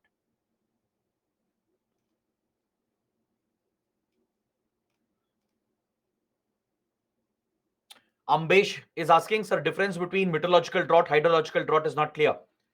See, meteorological drought occurs when there is a shortage of rainfall in one particular season. In a given rainy season, if there is a shortage of rainfall, it means there is some water scarcity. This is called meteorological drought. It's because of meteorological phenomena. Due to weather-based changes, there is shortage of rainfall, there is deficiency of rainfall in a particular region, and the water scarcity that arises out of that is called meteorological drought. But if this continues for 2-3 years, if the shortage of rainfall continues for 2-3 years, all the surface water will dry out. It will be consumed. Rivers will run dry. Dams will not have any water stored. Lakes, ponds, and even groundwater table, everything will be exhausted. So that complete lack of water supply on the surface and in the subsurface is hydrological drought. If these conditions continue for 3-4 years, then you will witness agricultural drought where crops and vegetation will not survive due to complete absence of soil moisture. If moisture is absent in the soil, right, crops will not thrive. So that is the last stage in droughts, agricultural drought.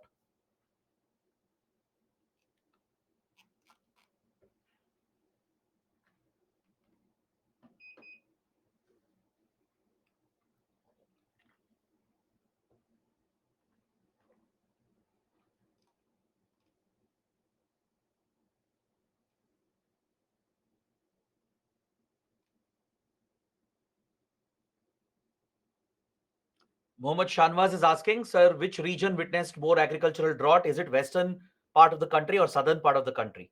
With regard to agricultural drought, some arid pockets of Rajasthan and Gujarat and interior parts of Maharashtra, Karnataka, Telangana, Madhya Pradesh.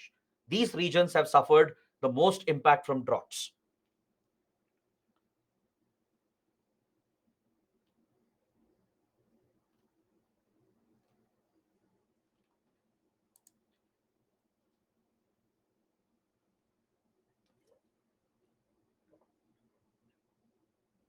Devansh is asking, all three types of droughts are limited to arid, semi-arid regions? Usually, yes. Droughts are usually limited to arid, semi-arid regions.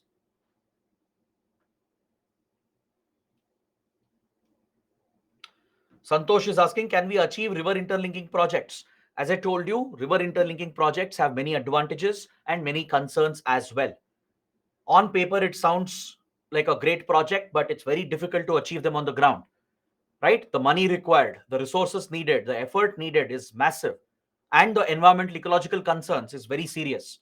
So it's not so easy to achieve or execute river interlinking projects. Gunala is asking, who will pay wages to Manrega laborers? Of course, the government. Government pays the wages.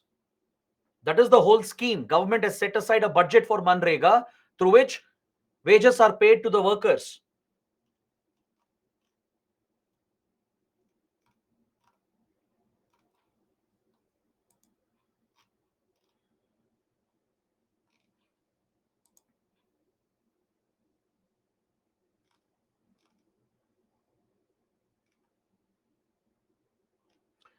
Anu is asking, sir, is any area presently suffering from drought in India? As of now, no, because most regions have received some amount of rainfall at least. We are in the monsoon season right now. So it will not be very evident as of now. Few months down the line, once monsoon season ends, there will be some areas which have received less rainfall. So they might suffer from drought conditions. As of now, no. Okay. So guys, these were some of the questions. Now let's take a short break. It's 6:45. Let's come back at 7 p.m. Please come back by 7 p.m. and I'll be starting with tropical cyclones.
Hello, everyone. Welcome back to the session. Now, let's take up the next disaster. Let's talk about tropical cyclones. As a topic, cyclones will be very, very important for our exams. Given the fact that India is very badly affected by cyclones every year, the topic becomes extremely important for your prelims and also for your mains. So, first, let's understand cyclone formation. We'll talk about cyclone naming system as well, and we will discuss the impact and what measures can we take in disaster management to mitigate the impact of cyclones. With regard to cyclones, we can only focus on mitigation because prevention is not possible. It's not in our hands. But definitely, we can mitigate the impact through the right measures. So, let's understand this topic in detail. So, first, what is a tropical cyclone?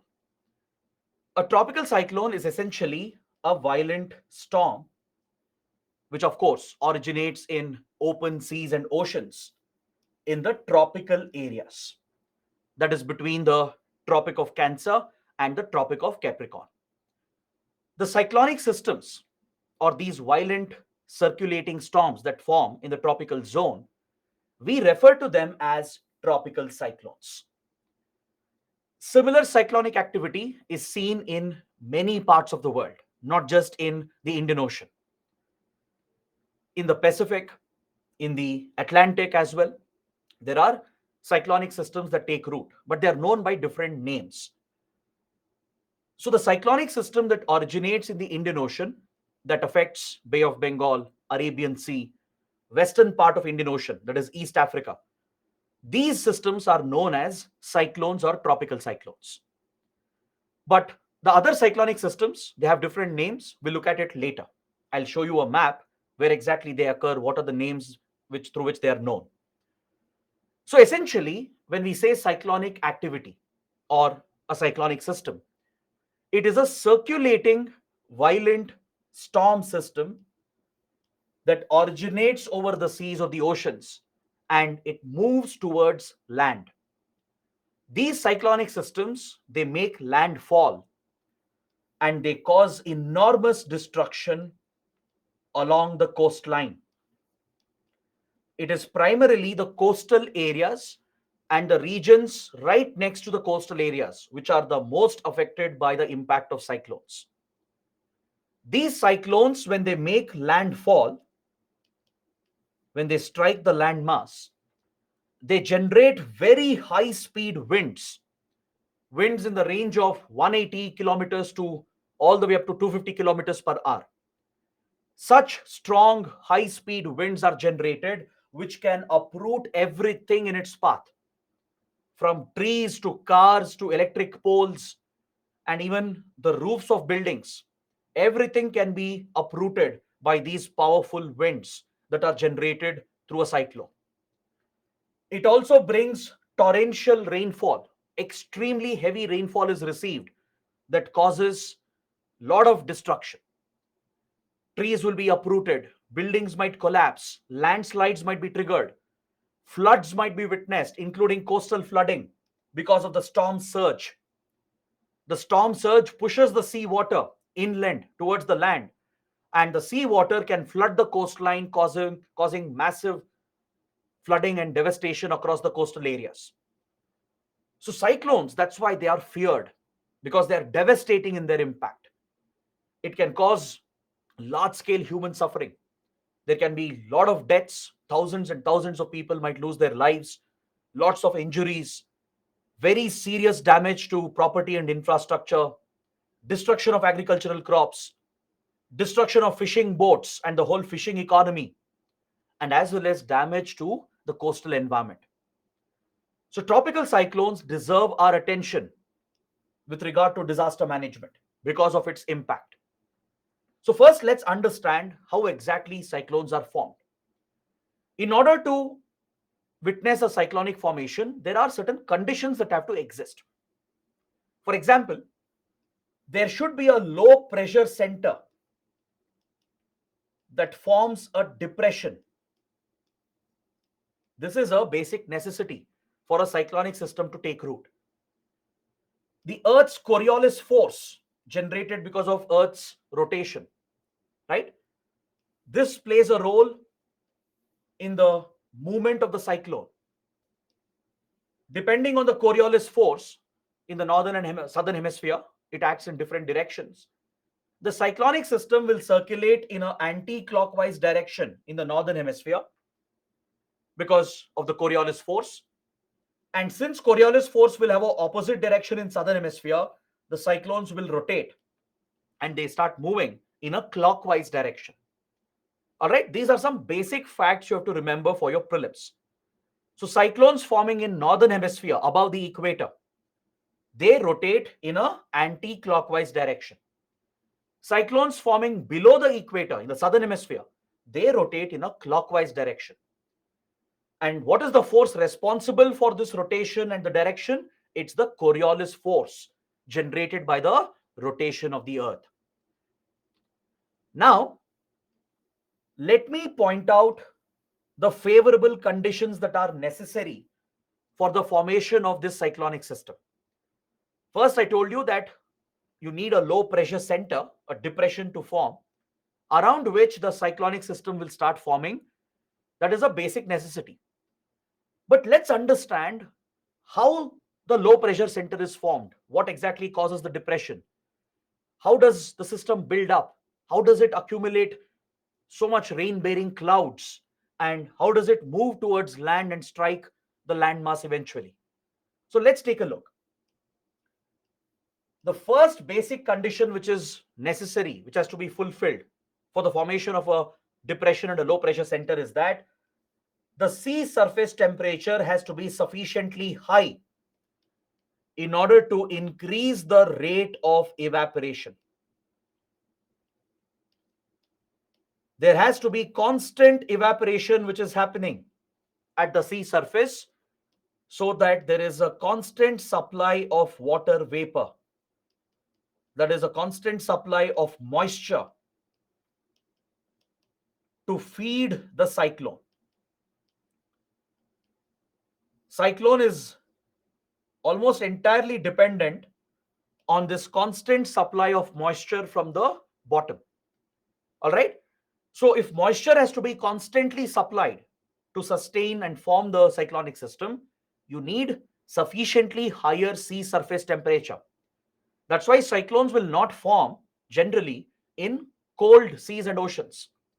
If the sea surface temperature is very low and rate of evaporation is low, there you don't witness a cyclonic formation in general. But in tropical areas where there is sufficient heat available, particularly during certain seasons, when the sea surface temperature is sufficiently high, around 26, 27 degrees and above, this drives the rate of evaporation. So as evaporation increases, there is a constant supply of moisture, which acts as a fuel that feeds the cyclonic system. All right, so that is the first condition. Next, there should be a strong enough Coriolis force to create the vortex, to create the circulation. To create that vortex and cyclonic circulation, Coriolis force is necessary. That's the next necessity, right? Coriolis force gives the push to the winds and they start circulating around the low depression, the low pressure center which is formed. Now see, when there is constant evaporation happening, when the warm air keeps rising, right, that forms the depression center and it attracts winds from the high pressure zones in the nearby region. All the high pressure winds will rush towards the low pressure depression. So as the high pressure winds are rushing towards the depression, the Coriolis force will give a small deflection that pushes the wind into a cyclonic vortex, into a circular movement around the depression. Then vertically, there should be a variation in the wind speed. There should be small variations in the vertical wind speed to push the warm, moist air above to form the condensation and form the clouds, the rain-bearing clouds.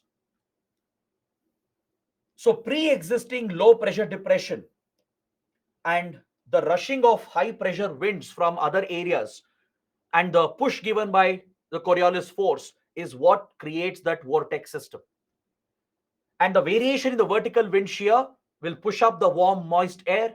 As it rises above, it will condense eventually, forming rain bearing clouds and thus completing the cyclonic system. And at the top of the cyclonic system, there should be upper divergence where the wind which has moved up will diverge and it will come back to form a closed loop. Cyclones essentially form a closed loop because of upper divergence of wind at the top layers of the atmosphere, right? So here the wind will diverge and come back and it forms that entire block which completes the cyclonic loop. Now please take a look at the image over here. I'll explain this again. First, for tropical cyclones to form, you need a low pressure depression which begins with fast rate of evaporation happening at the sea surface. So as the water evaporates, the moisture will rise, and due to difference in the vertical wind speed, the moisture gets pushed up, forming clouds, rain bearing clouds due to condensation. Now that the depression has formed, there is a low pressure depression. So this low pressure center will attract strong, powerful winds from high pressure regions. From the high pressure region, the winds will rush towards the depression, and Coriolis force gives it a small deflection, pushing it around the depression, thus forming a vortex, a circulating system. This system builds up over a few days and forms a massive cyclonic system. All right.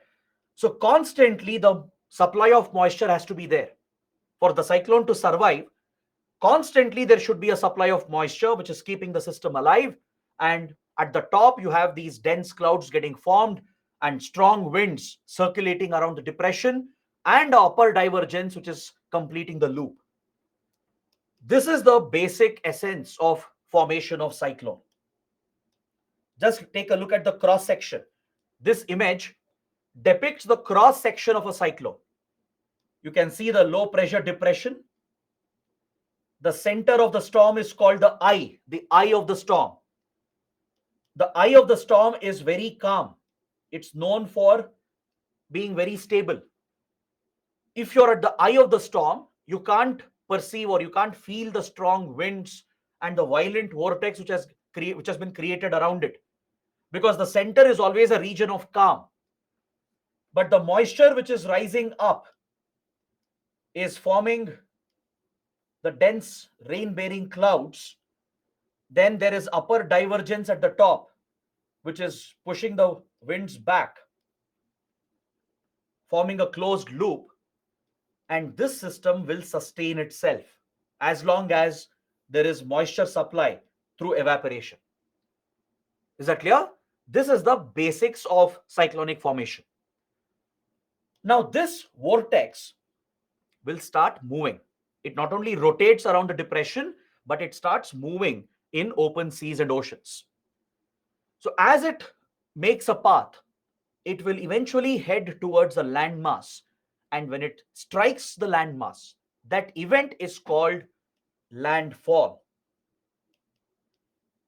Landfall is the event where a cyclonic system makes contact with the landmass. The moment landfall happens, what can you expect? The moisture supply gets cut off. Why? Because the cyclonic system has started moving towards land. So as it moves away from the sea or the ocean and enters the land mass, the moisture supply reduces and gets cut off. It's like a fast going car which is suddenly put on brakes. What happens? The momentum will carry forward. The inertia carries forward. That is what generates the tremendous winds. So as the cyclonic system comes to a sudden halt following landfall, high speed winds are generated that crash into the coastline, uprooting everything in their path. Wind speeds can touch almost 250 kilometers per hour. Imagine the strength. It can uplift or uproot trees and cars, and even people can be thrown away. Even buildings, especially small huts and buildings which are not well secured, roofs and windows which are not well secured, they will all be completely uprooted. Glasses will be shattered, right? High rise buildings face a bigger risk. So there will be large scale devastation caused by the high speed winds that enter into the coastal areas. The rain bearing clouds will start precipitating. There will be massive precipitation, bringing torrential rainfall in the coastal area for several hours, maybe for 40 to 60 hours or even more than that. There will be extensive rainfall, almost constant rainfall received, which increases the water levels in the region. Is that clear? This sudden increase in water levels can cause floods. There could also be a storm surge. The sea water itself might surge, causing massive coastal flooding. There will be very violent tidal activity that pushes the sea water as well. And the water which enters inland floods the coastal plains, causing massive floods and devastation. If there are hilly mountainous areas in coastal region, there could be landslides as a secondary disaster. So floods and landslides become secondary, tertiary disasters in this case. Cyclone is the primary disaster, and this could trigger floods and landslides as secondary disasters. So that is the risk associated with a cyclone. Is that clear? So you can imagine the impact. You can imagine the devastation and the human suffering that is caused by these violent cyclones. Now let's take a look at the popular breeding grounds of cyclones in the world. Let's look at different regions of the world where cyclones form and what are the names through which they are called. This map gives you a very good idea. In the Indian Ocean, particularly in the northern Indian Ocean, that is in Bay of Bengal, Arabian Sea, and also in western Indian Ocean, extending towards East Africa. This is the cyclonic belt, the tropical cyclonic belt in the Indian Ocean. All right, in the northern hemisphere and also in the southern hemisphere. So all the countries present here, the littorals of these waters, they're all vulnerable to the impact of tropical cyclones. So India, Sri Lanka, Maldives, Bangladesh, Myanmar, Thailand, then even Pakistan, Iran, UAE, Oman, Yemen, all these countries, even West Asian countries, could be hit by these cyclones. Coming to East Africa, especially Mozambique, Tanzania, Madagascar, Seychelles, they could all be very badly affected by tropical cyclones. So these cyclones that form in the Indian Ocean are called as just tropical cyclones. All right, there's no different name for it. It's just called as a tropical cyclone. The same system forming near Japan is known as typhoons. Even China is a victim.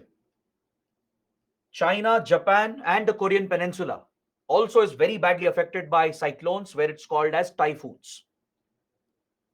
Then you have the Atlantic region, particularly near the Caribbean islands, near the east coast of United States, near Florida. This entire east coast is highly vulnerable, from New York to Florida and the Caribbean region. Here the cyclones are called as hurricanes. Is that clear?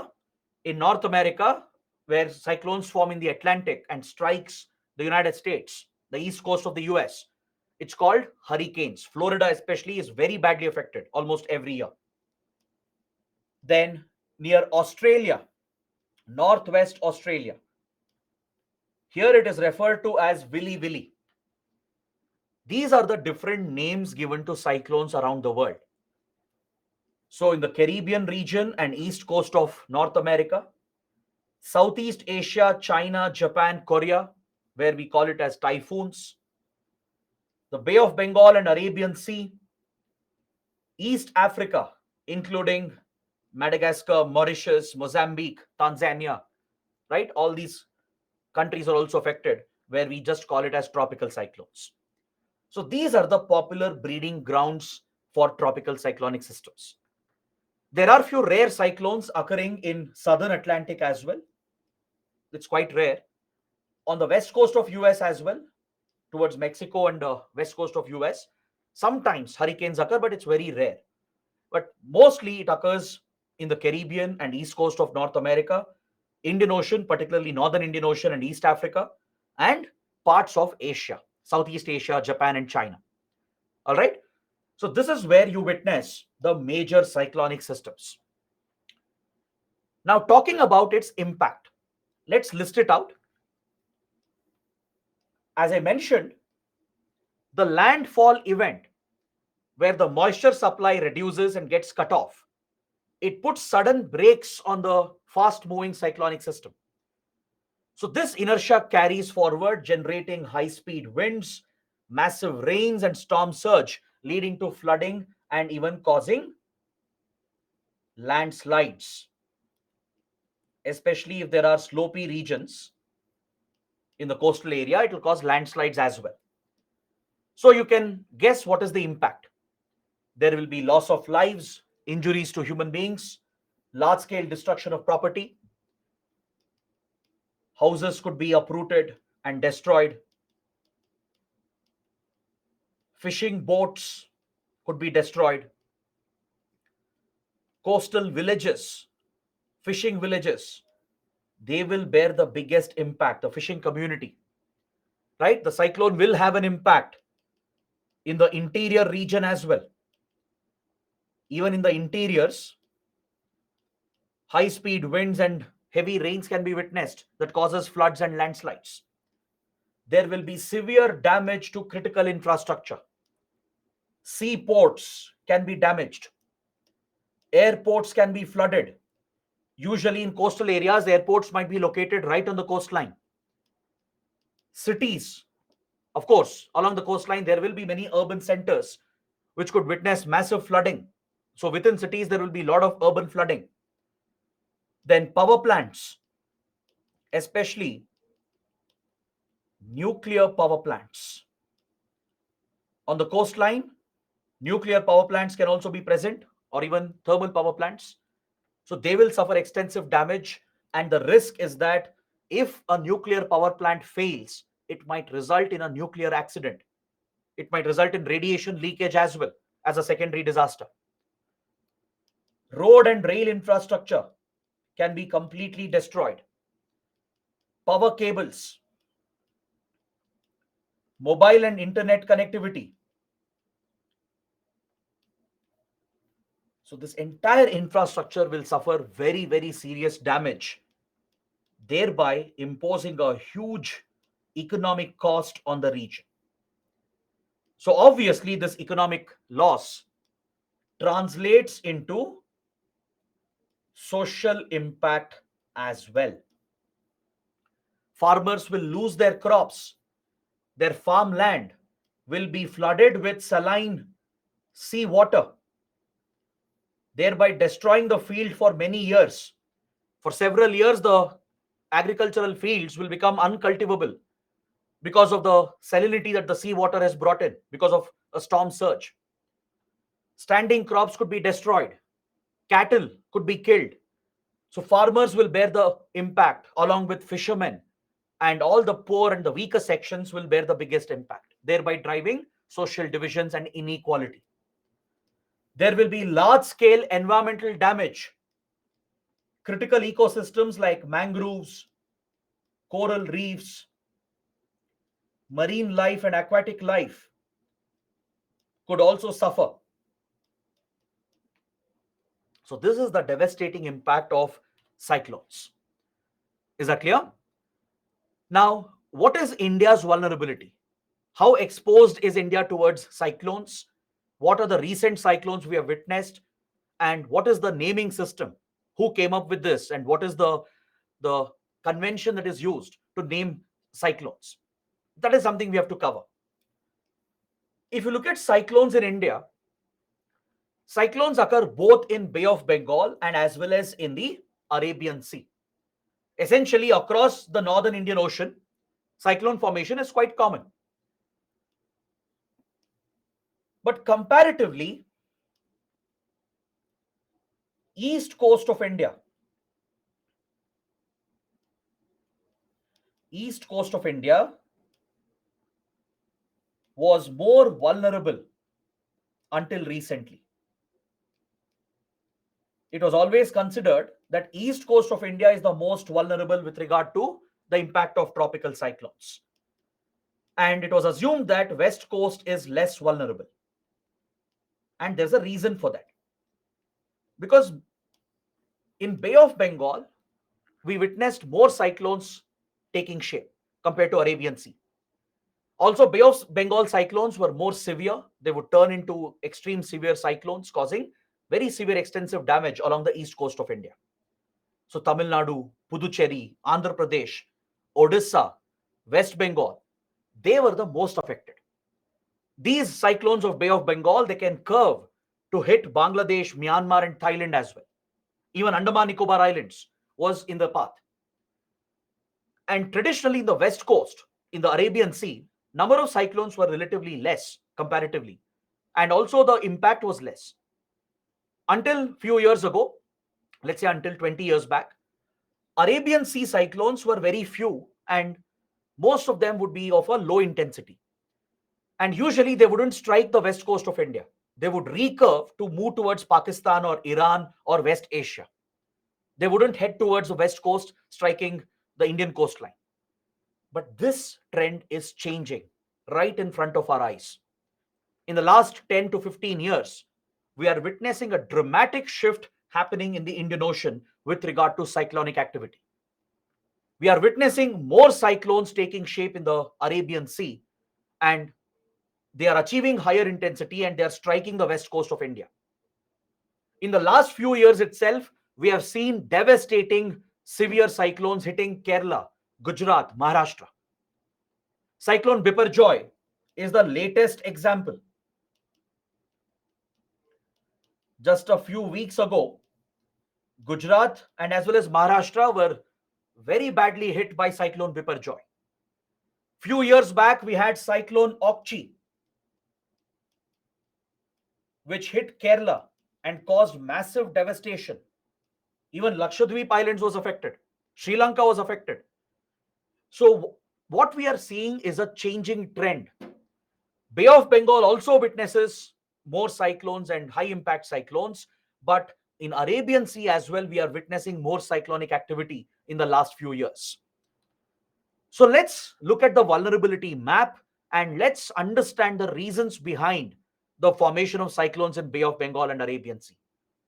Why do we witness more cyclones in Bay of Bengal compared to Arabian Sea? Traditionally, why was this possible? Now, what is happening? What is driving more cyclones in Arabian Sea? That is something we should understand. So this map gives you an idea regarding the vulnerability of India. Obviously, the entire coastline is vulnerable from Gujarat to West Bengal. And even the island territories, that is Andaman Nicobar and Lakshadweep, even they are vulnerable. But as I told you, traditionally, usually we believed that East Coast was more vulnerable because of more cyclones forming in Bay of Bengal, and many of them would hit high intensity, turning into severe cyclones. So as a result, Tamil Nadu, Andhra Pradesh, Odisha, West Bengal, they have taken the biggest impact. Like the super cyclone I mentioned yesterday in 1999, which devastated Odisha. 10,000 people were killed in Odisha because of the super cyclone. In 2016, Chennai and Tamil Nadu were devastated by a massive cyclone. Is that clear? West Bengal was hit just a few years back by a massive cyclone. So generally, East Coast is considered as more vulnerable compared to the West Coast. All right. So let me explain the reasons. This is very important for your prelims and mains. Why is Bay of Bengal prone to more cyclones and high intensity cyclones compared to Arabian Sea? And then I'll explain the changing trend. All right. According to available data, historical data from the last 150 odd years, Bay of Bengal has seen approximately 5 times more cyclones than Arabian Sea. Please remember this. On an average, per year, Bay of Bengal witnesses 5 times more cyclonic formations than the Arabian Sea. And also, our general understanding was cyclones taking shape in Bay of Bengal are stronger and more deadlier. They are more intense with the ability to cause very serious damage. All right. The general understanding was cyclones in Arabian Sea are usually weaker, very less as well. And even if they form, they will recurve towards West Asia, Pakistan, or Iran, usually sparing India. It was very rare for an Arabian Sea cyclone to hit the west coast of India. Got it? This was the previous trend. And now we are witnessing a change. 58% of cyclones formed in Bay of Bengal hit the coastline, the east coast of India, whereas only 25% of them have struck the west coast, which have formed in the Arabian Sea. So that is the difference which existed. And now slight differences are coming up, slight change is happening in this trend. So let's examine the reasons that are responsible.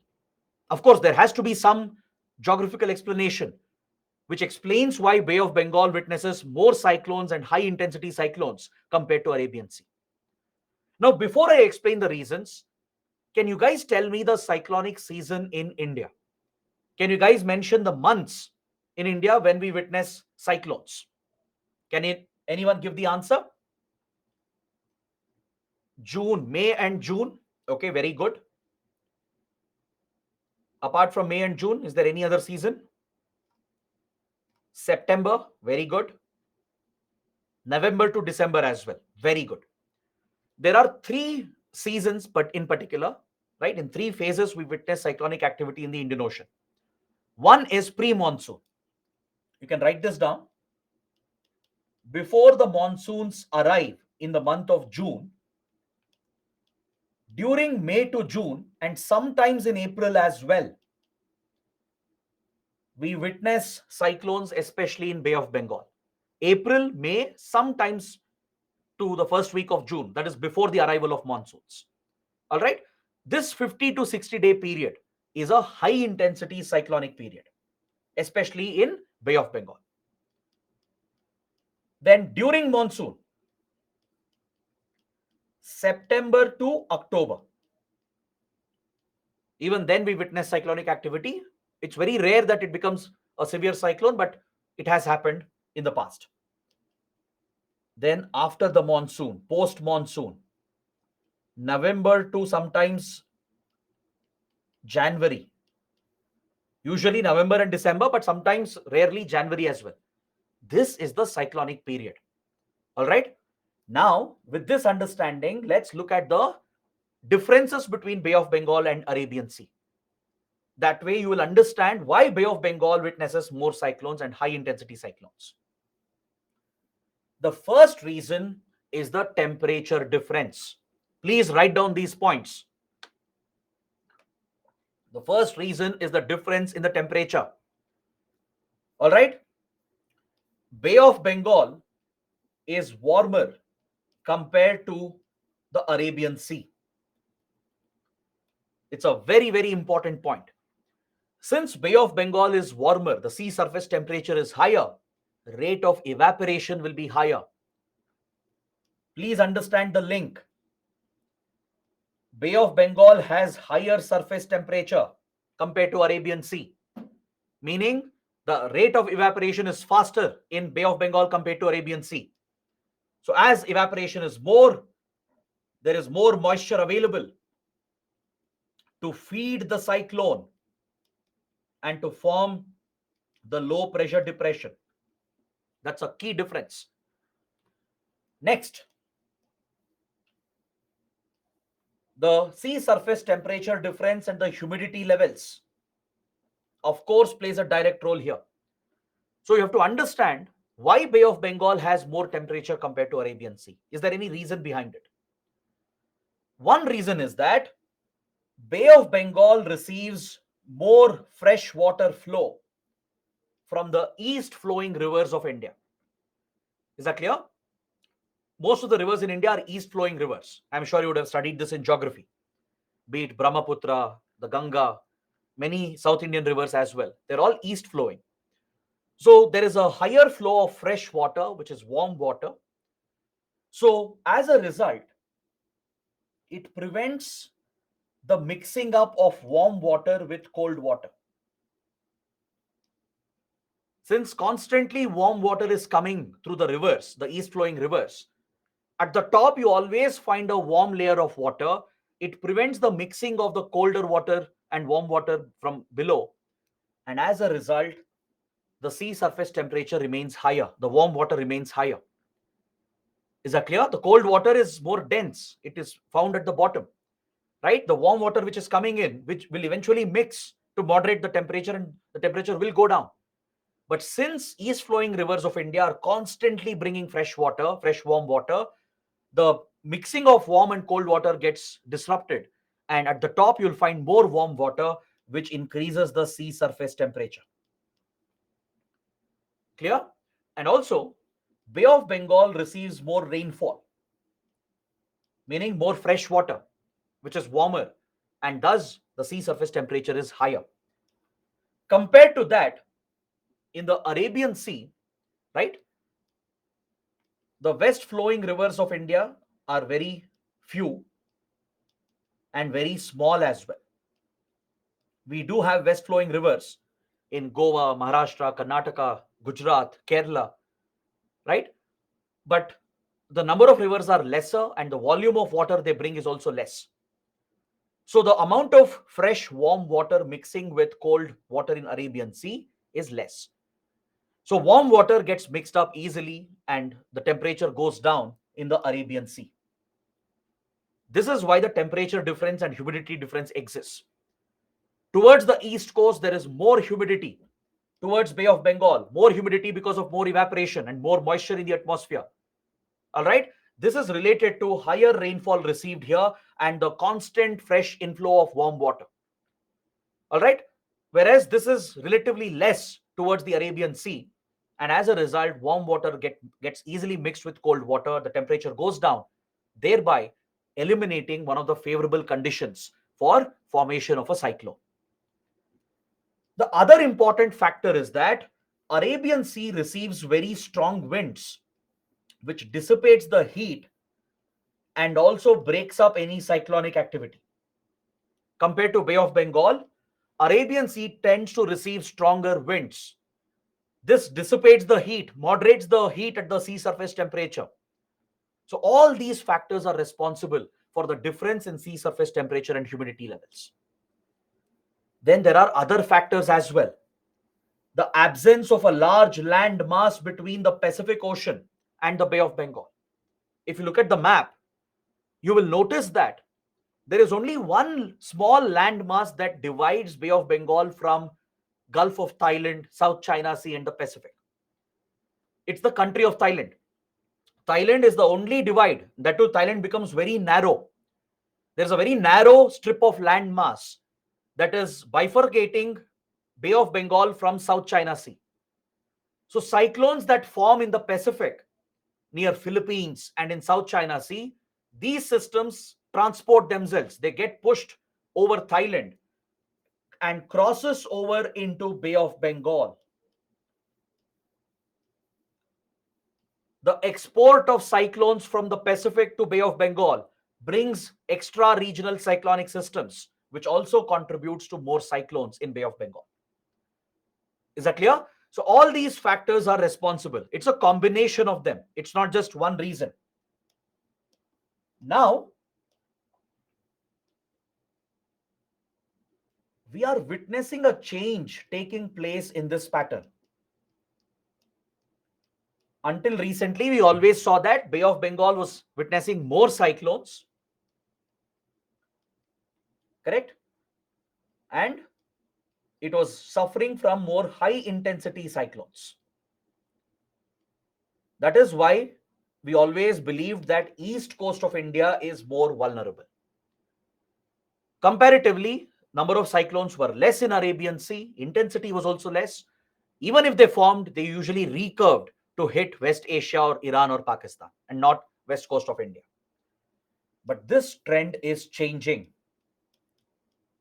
In the last 15 years, we are clearly witnessing a changing trend. Even in Arabian Sea, more cyclones are getting formed, that too of higher intensity. And the worst part is that they are striking India. They are curving back to hit the west coast of India. So, what could be responsible for this? Experts believe it is global warming. Because of climate change, sea surface temperatures has gone up in the Arabian Sea as well, according to several latest studies. Even India's IMD is of the similar opinion. Also, the changing wind currents in northern Indian Ocean, again because of climate change.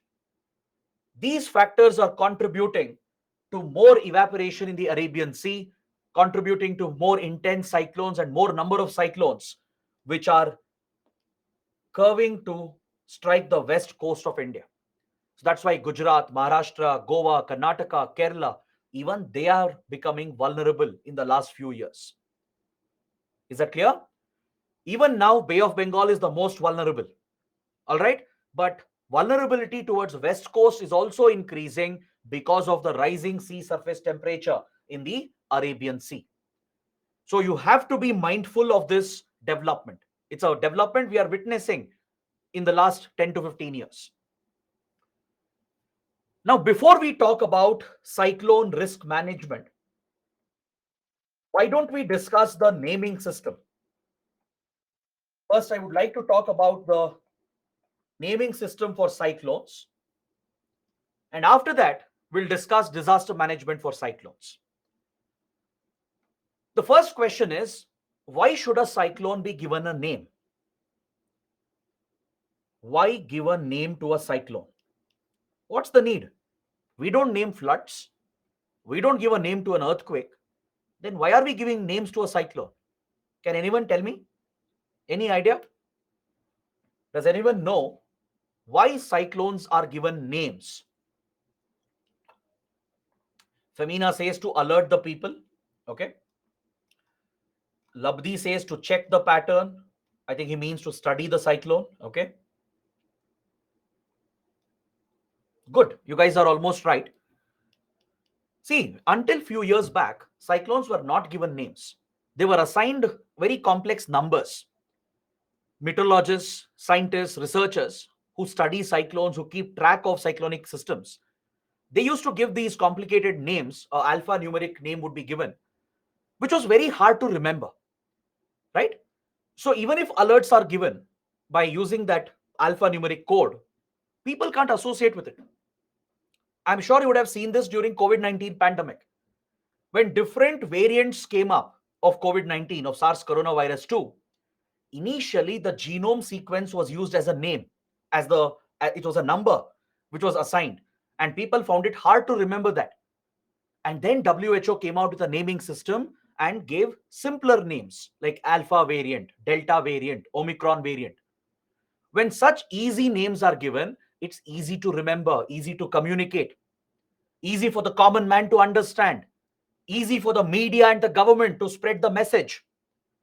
That is the prime intention. It helps in giving alerts, spreading awareness about the looming threat, and also helps in studies and research. Because meteorologists, scientists, they log the data, they keep the data, they study cyclones that have occurred before. So if a simple name is given to it, it's easy to remember that event, easy to flag all the data, attach all the data to that cyclone, give out alerts in the media. Now imagine in let's say newspapers, TV channels, in messages and social media, if IMD would say that cyclone 12304A7XZ, this cyclone is headed towards India, no one will associate with it. People will find it very complicated. If simple names are given like cyclone Biparjoy, cyclone Hudhud, right? Then cyclone Okchi. When such names are given, it's easy for people to remember and associate with it.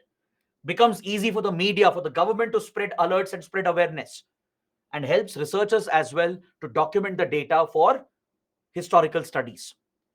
That is the reason why cyclones are named.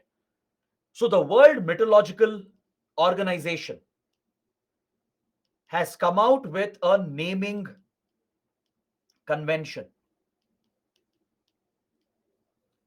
The World Meteorological Organization has come out with a naming convention, which is followed by the Regional Specialized Meteorological Centers, RSMC, for tropical cyclones.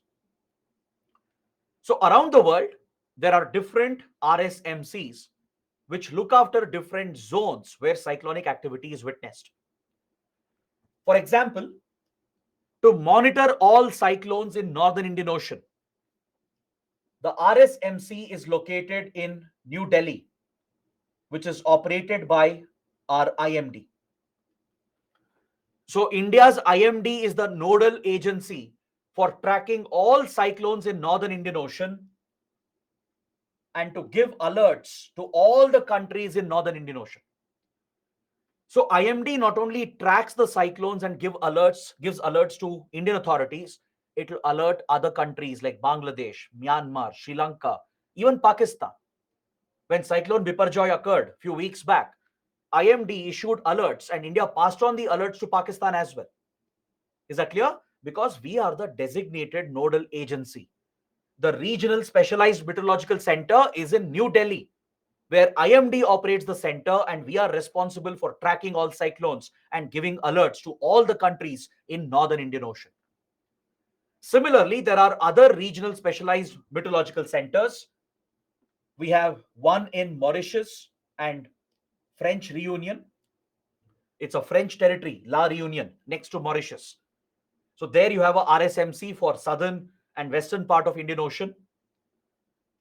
In Japan, there is another regional center for tracking and naming cyclones. In Hawaii, at Miami in Florida, in southern Pacific. So these are the regional cyclone tracking and naming centers that follow the naming convention of World Meteorological Organization. So according to the convention, all the countries in that region, the affected countries, the littorals of that water body, they give out a list of names. If you look at North Indian Ocean, countries which are affected by cyclones includes Bangladesh, Maldives, Myanmar, Pakistan, Sri Lanka, Oman, Yemen, Thailand, Iran, Saudi Arabia, Qatar, and UAE, right? And of course, India. So all these countries together, they suggest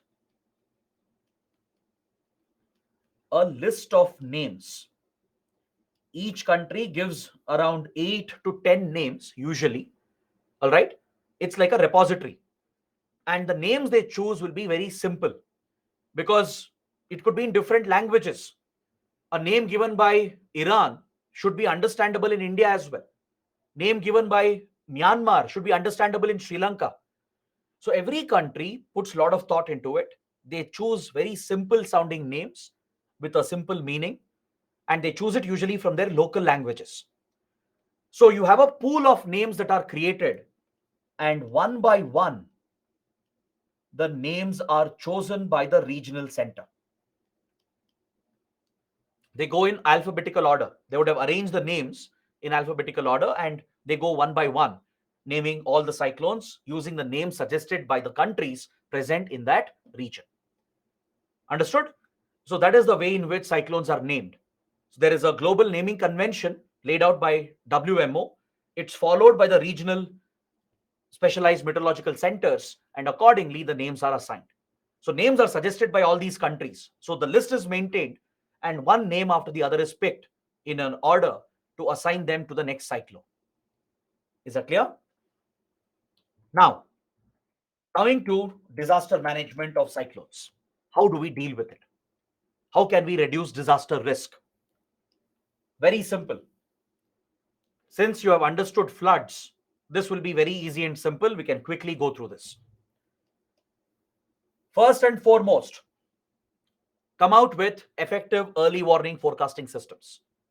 Today, thanks to technology, you can accurately predict the formation of a cyclone, track its movement in real time, and even estimate the exact place and time of its landfall.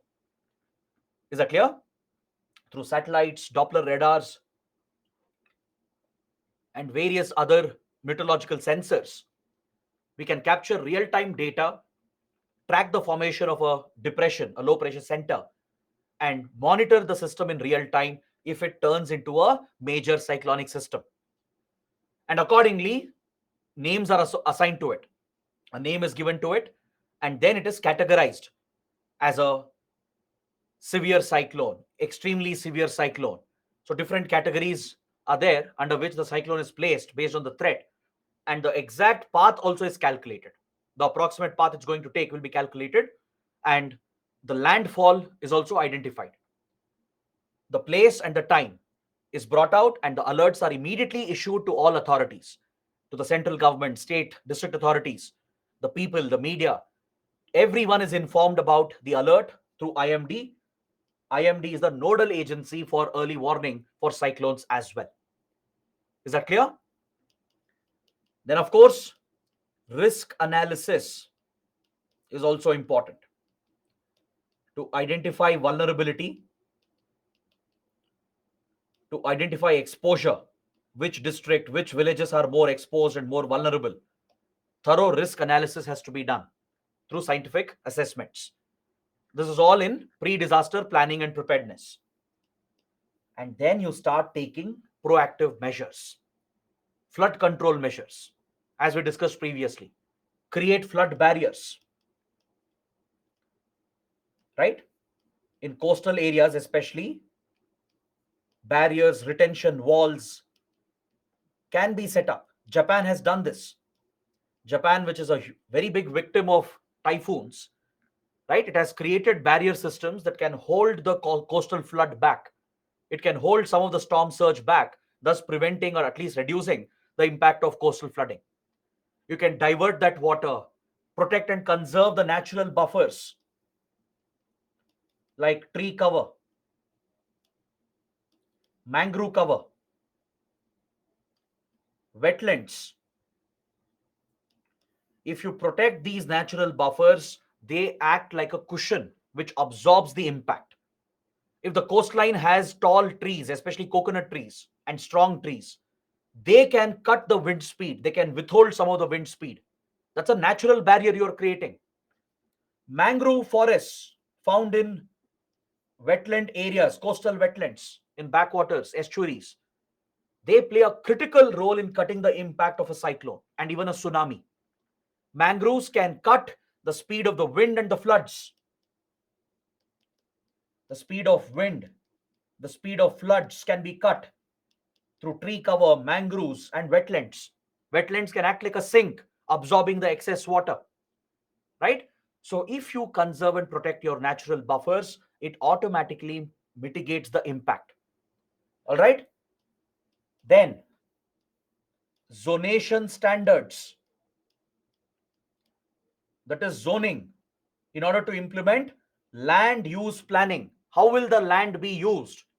If you restrict, regulate, and prohibit human and economic activities, you can reduce the impact.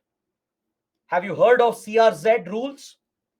Coastal Regulation Zone, right? These rules have been notified by the Ministry of Environment, Forest and Climate Change.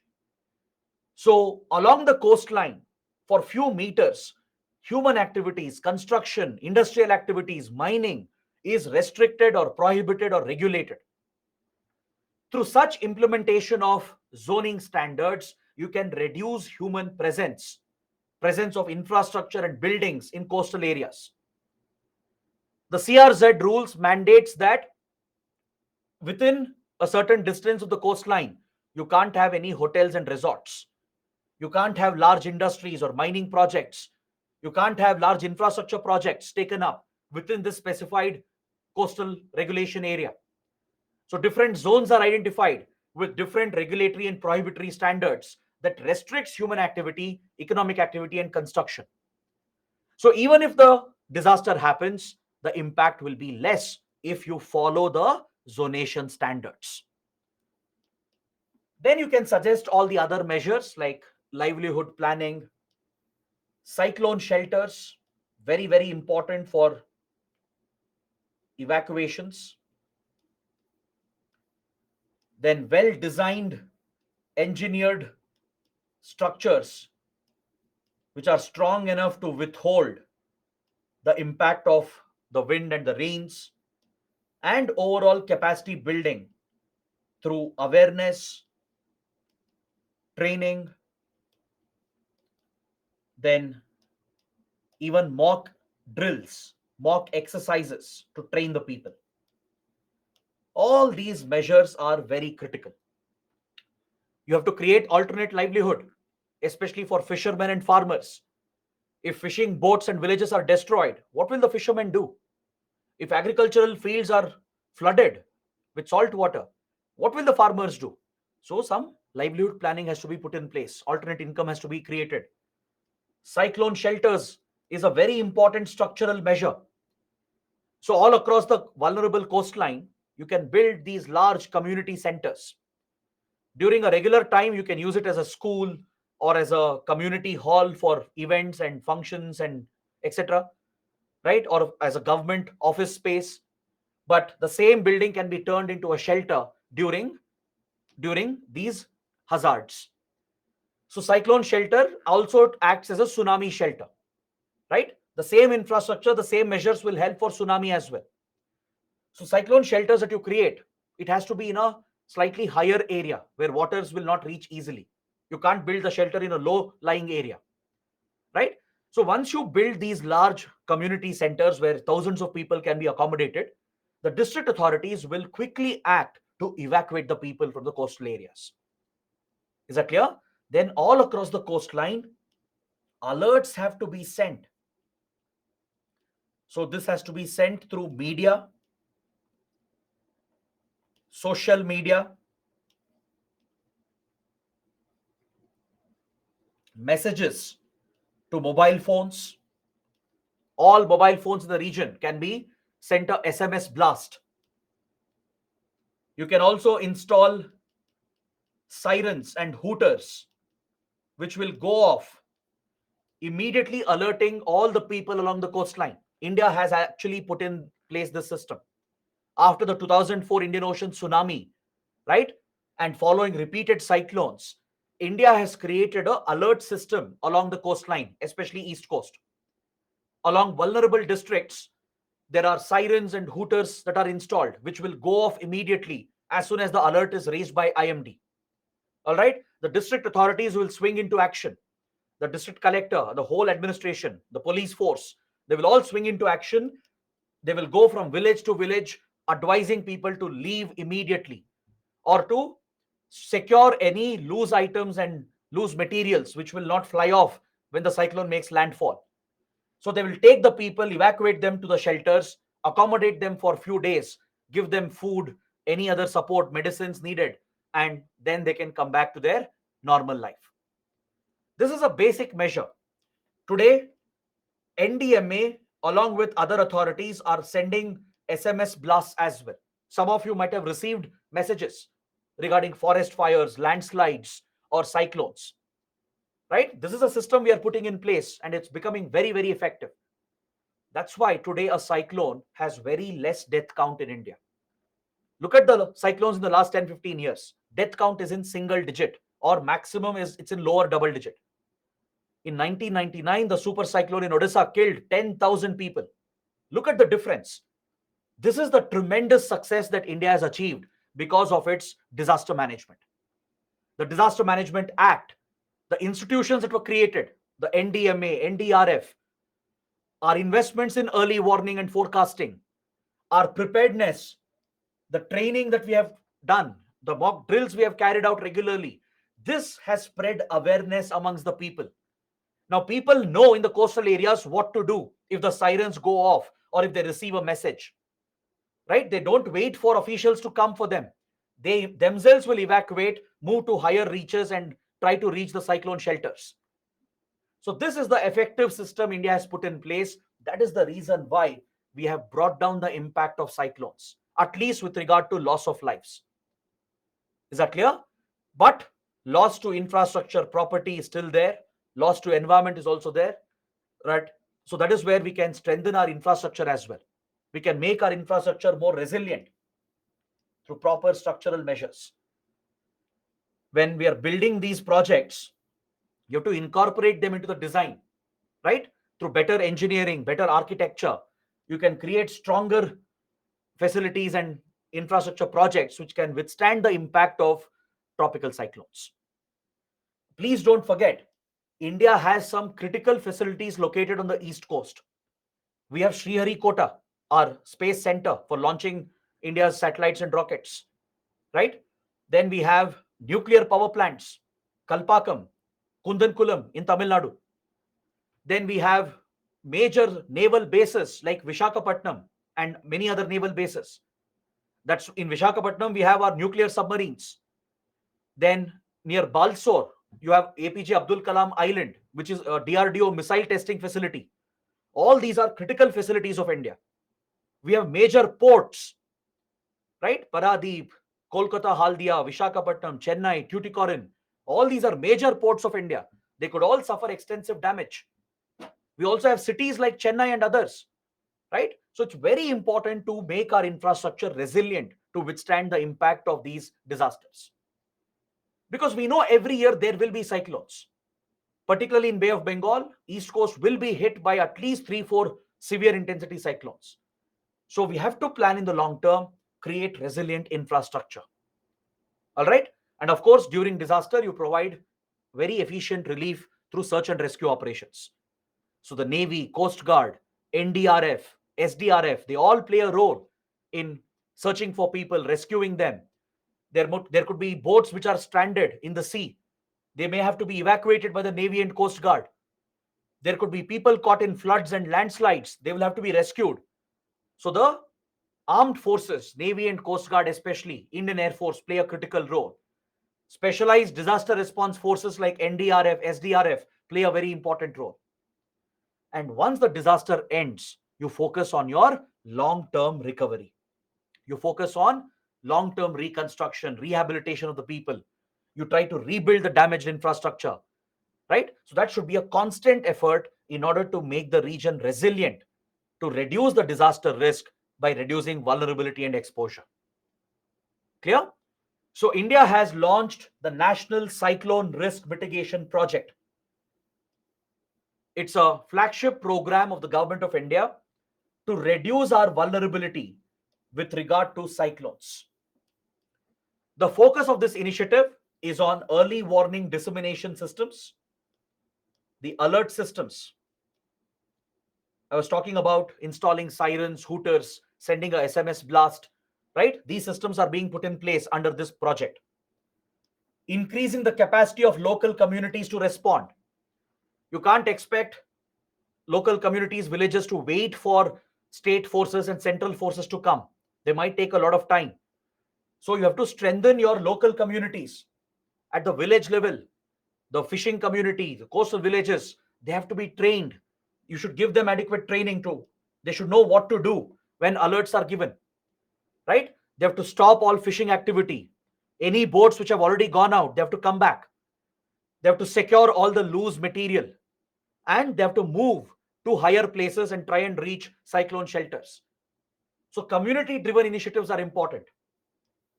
There should be easy access to the emergency facilities.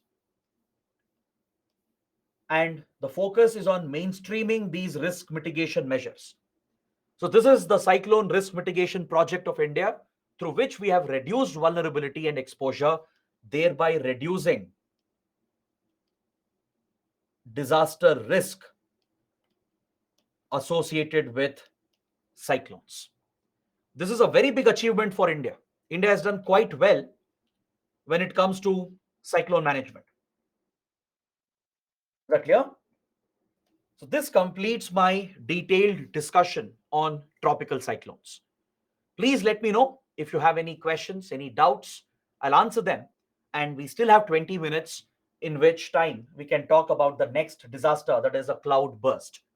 All right, so please bring up the questions. DRM full form, disaster risk management. Break. Why second break? We already taken a break for 15 minutes.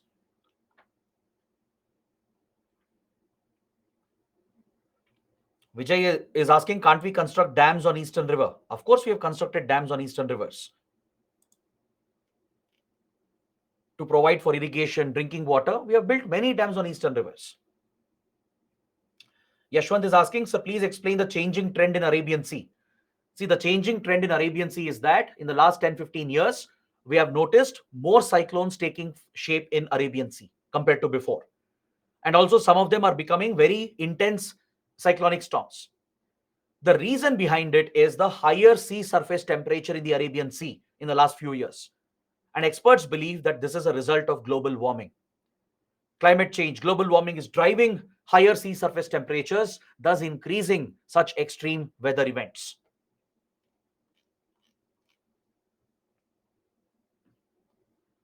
Niranjan is asking, is it advisable to follow NDMA website guidelines? Yes, NDMA is the nodal authority for disaster management.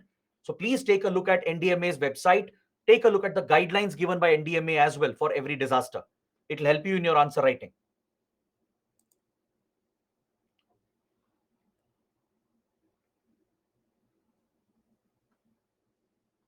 Santosh is asking, how can we compete our risk management system with Japan's systems? See, Japan being a developed country, it has made those right investments. It has invested in technology. It has invested in creating early warning forecasting systems. It has created structural measures to create barriers and retention walls to hold back cyclones and tsunamis. And it has focused on training and awareness. So this comes with consistent effort. And India is also getting there, right? We are not far behind. Few years ago, India was performing very poorly in disaster management in 1990s. But since the Disaster Management Act, we have seen a radical transformation in our approach. We have also made structural institutions have been set up, architecture has been created. We have a dedicated law. There is a policy and plan in place. A lot of funds are allocated for the right technology for early warning and forecasting, right? So India has made a lot of progress in terms of disaster management. So if we continue on this path, we will get to a stage where Japan is today, right? Today, Japan is one of the countries which is most resilient for disasters. See, Japan is very prone to earthquakes, but it has minimal damage because most of the buildings in Japan are earthquake resistant or earthquake proof. Japan has ensured this through very strict enforcement of the building codes and zonation standards. That is what India should do. Now, northern India is highly vulnerable to earthquakes, but still, we have not enforced the building codes. 99% of the buildings in northern India, take Delhi for example, they are not even earthquake resilient. One 6 or 7 magnitude earthquake can be enough to wipe out entire cities. That is where we have to make a change, right? We have to learn from Japan and enforce the strict guidelines and construction codes.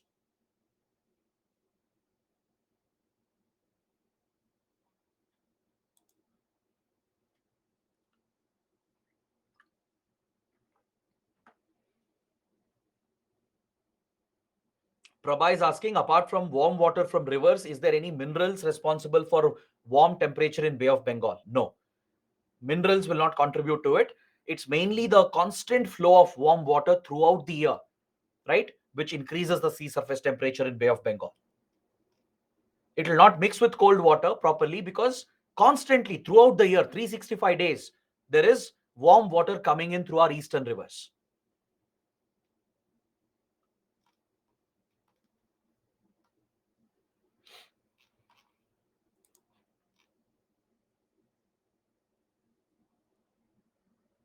Sachin is asking, sir, instead of evacuating every year, why don't they provide permanent solution? There can't be a permanent solution because see, we can't prevent cyclones from taking place. Cyclones will happen.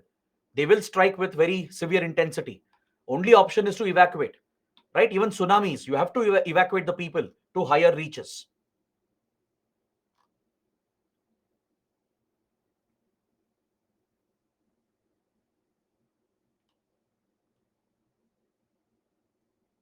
Shamil says salinity in Bay of Bengal is also a major factor. Yes, salinity also, experts believe, plays a role in moderating the sea surface temperature.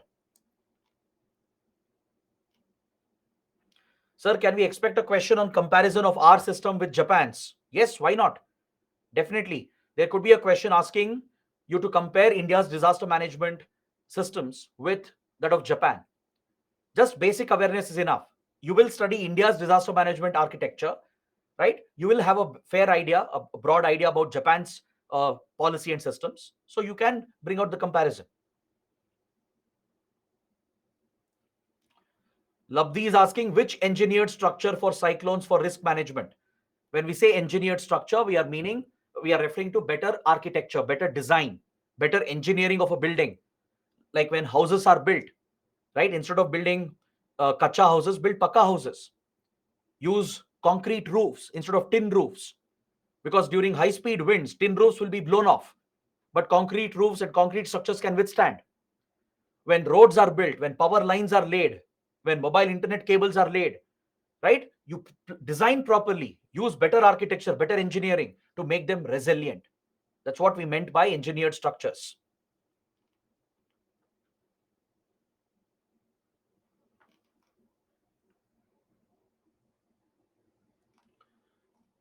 Parveen is asking, sir, cyclones and tsunamis can also be man-made. Cyclones cannot be man-made. Tsunamis can be man-made. I'll come to that later. We'll discuss tsunamis later. Tsunamis can be man-made. There is a possibility where tsunami can be generated through a man-made activity, but cyclones not possible.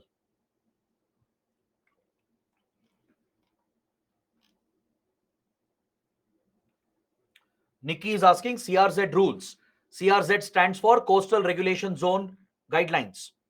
That's for environment and ecology. All right. As far as disaster management is concerned, just know that CRZ rules regulates construction activities, economic activities in coastal areas. So by prohibiting certain activities and by restricting certain activities, it is minimizing the presence of human beings along the coastline in the sensitive areas. So even if the disaster happens, the damage will be less.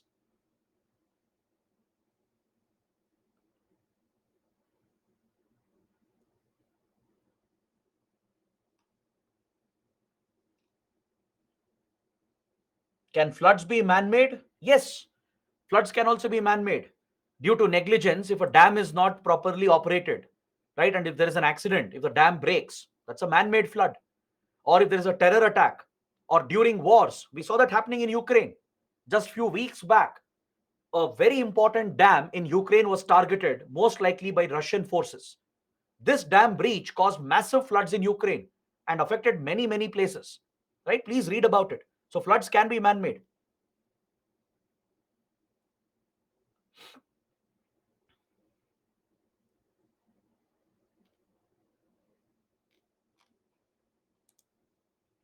Okay.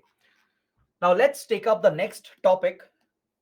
Let's try and cover cloud burst at least as much as possible.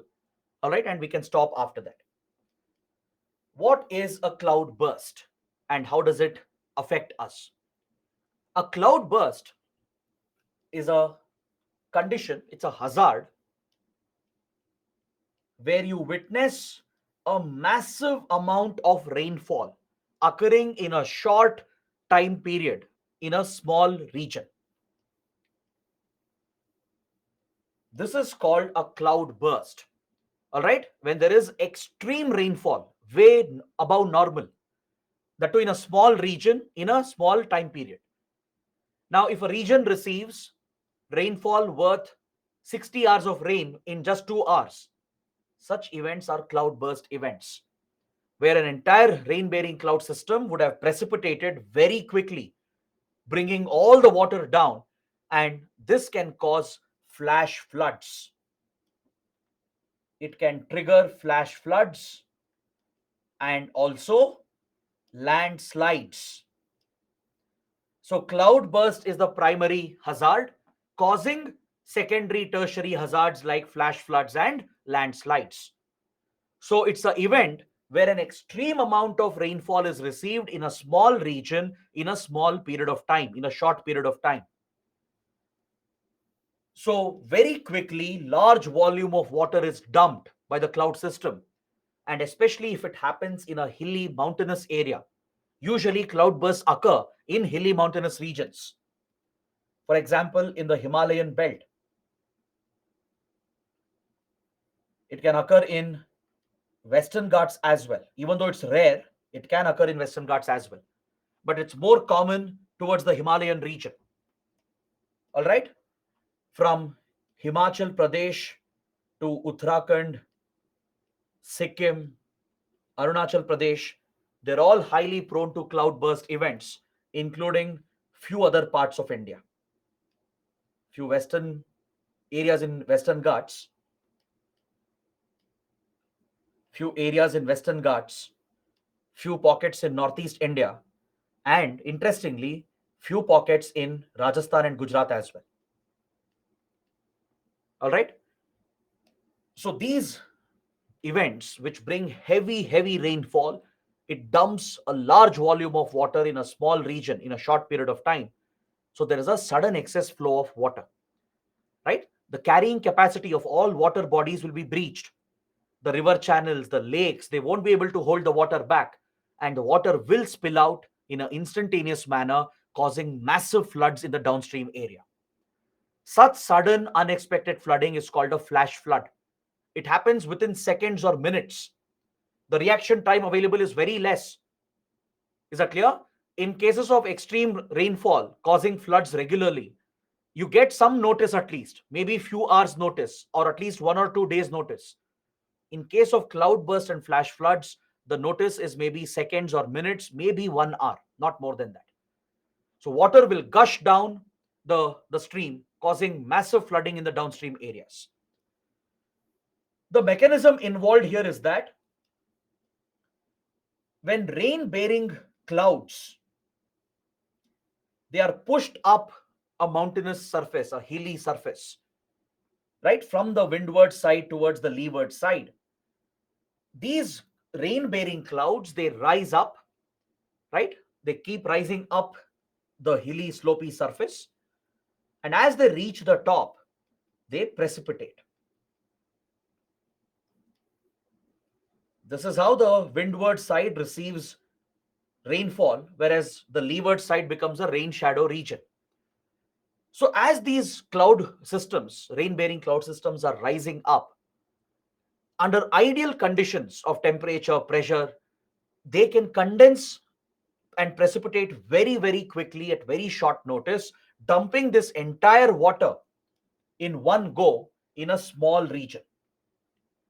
Is that clear? In few specific regions, the whole water can get dumped in few hours, thereby causing floods in the downstream and triggering landslides. So such an instantaneous event is called a cloud burst. To recognize a cloud burst, there is a threshold which has been set. If the rainfall exceeds 10 centimeters per hour in a small area, that is a minimum threshold. More than 10 centimeters of rain in 1 hour. So this is common in the Himalayas and few other pockets of India as well.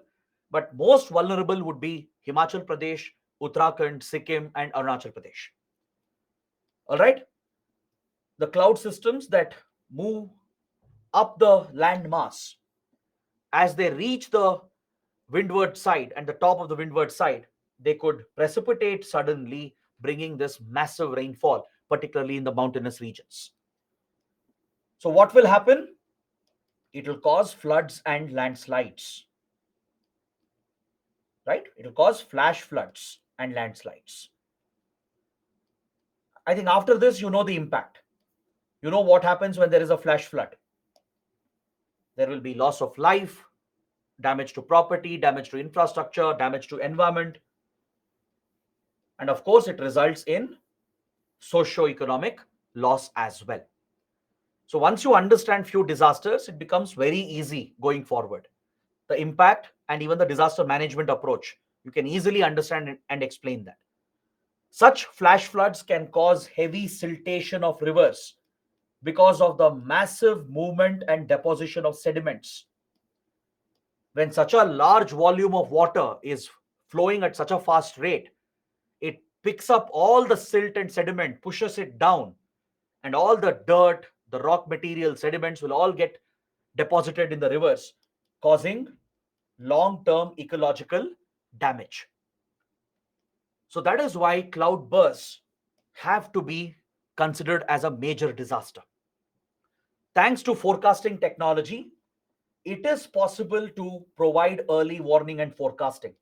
Again, IMD is responsible. But when it comes to cloudburst events, the forecast is still very inaccurate. This is where we have to improve our weather models.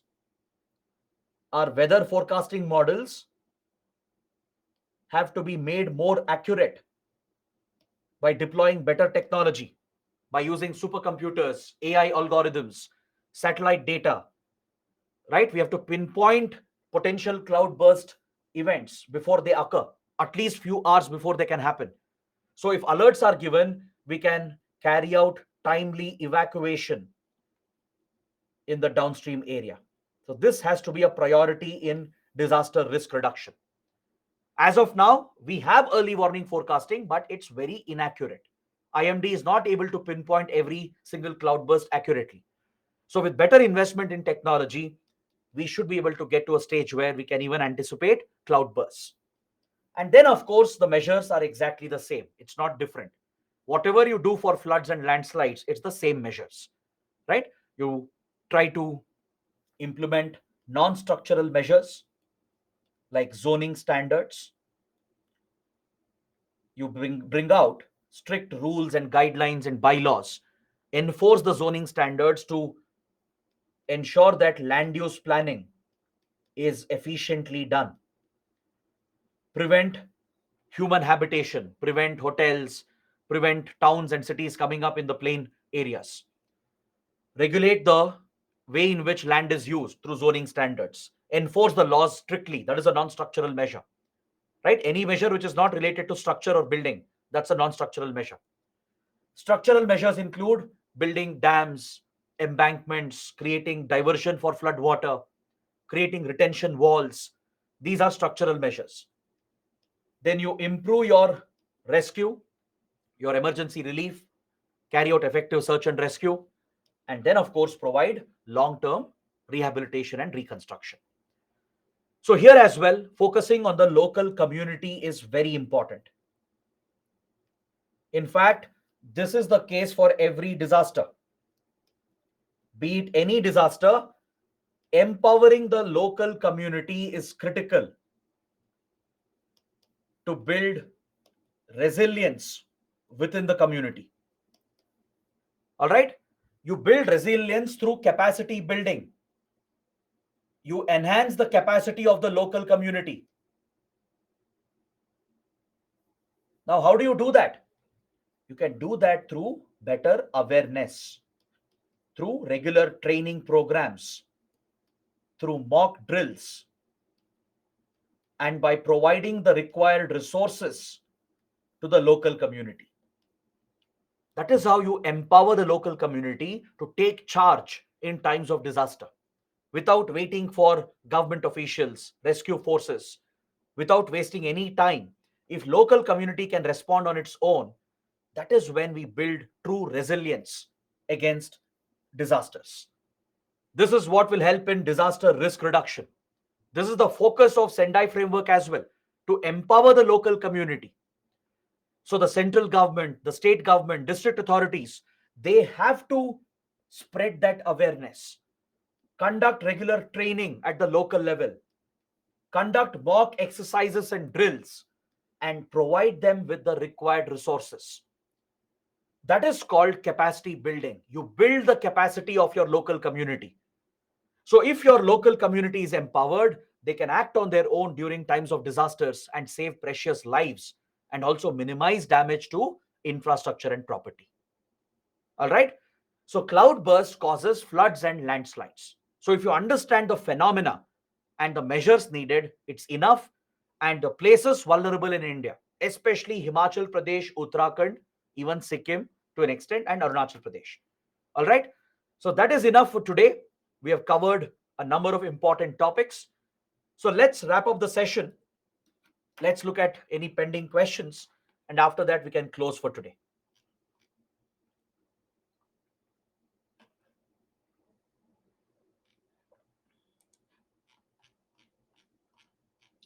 I'll be here for a couple of minutes. Let me know if you have any questions.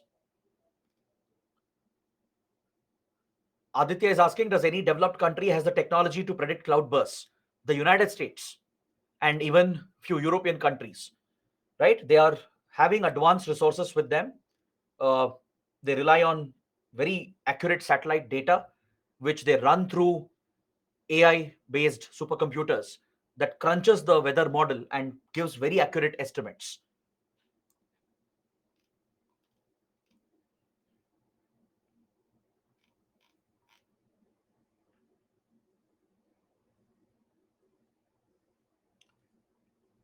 Sir, how IMD will give alerts on cloud bursts? By tracking the weather phenomena, by tracking the meteorological phenomena. IMD keeps a constant watch on cloud formation, temperature levels, pressure conditions, and by running this through a weather modeling system, right? The computers simulate the the phenomena, the meteorological phenomena, and gives quite accurate estimates. So that is how IMD gives out alerts.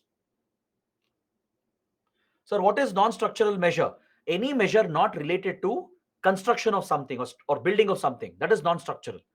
See, building a cyclone shelter, building a dam, or building retention walls. Those are structural measures. You're creating a structure to protect against a disaster. Those are structural measures.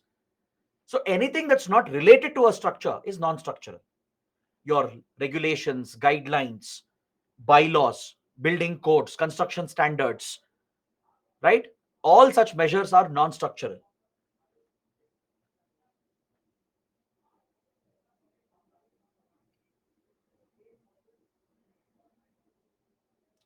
Santosh is asking, sir, does CWC have any part in giving alerts to cloud with regard to cloudburst? CWC gives alerts only for floods. If a cloudburst causes a flood, then CWC comes into picture. But in case of cloudburst, you don't have enough time to give alert for a flood.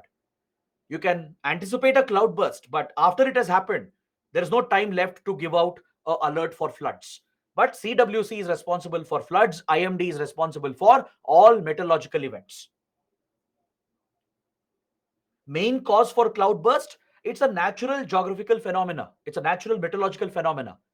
All right, the clouds which rise up, right, because of the convection currents, they cool down and suddenly precipitate sometimes. That is when ideal conditions exist for rainfall, when they have the right temperature, the right wind and pressure conditions, there is a sudden unexpected precipitation which might happen. So it's a natural process.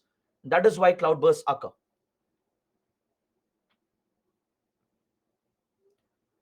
Ashutosh is asking, doesn't cloudburst always translate into flooding? Yes. Cloudburst will always translate into a flash flood, because when such a massive volume of water is received in a small region, the two in few hours, it will cause a flash flood.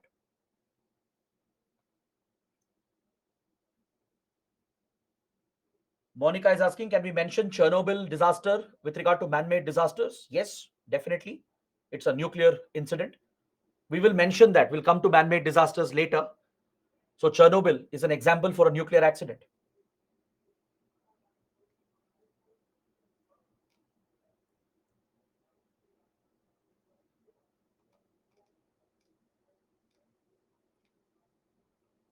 Sachin is asking, is it possible to create a man-made cloudburst? No, not possible. Can cloudbursts occur in southern India? Yes, as I told you, in parts of Western Ghats, it is possible.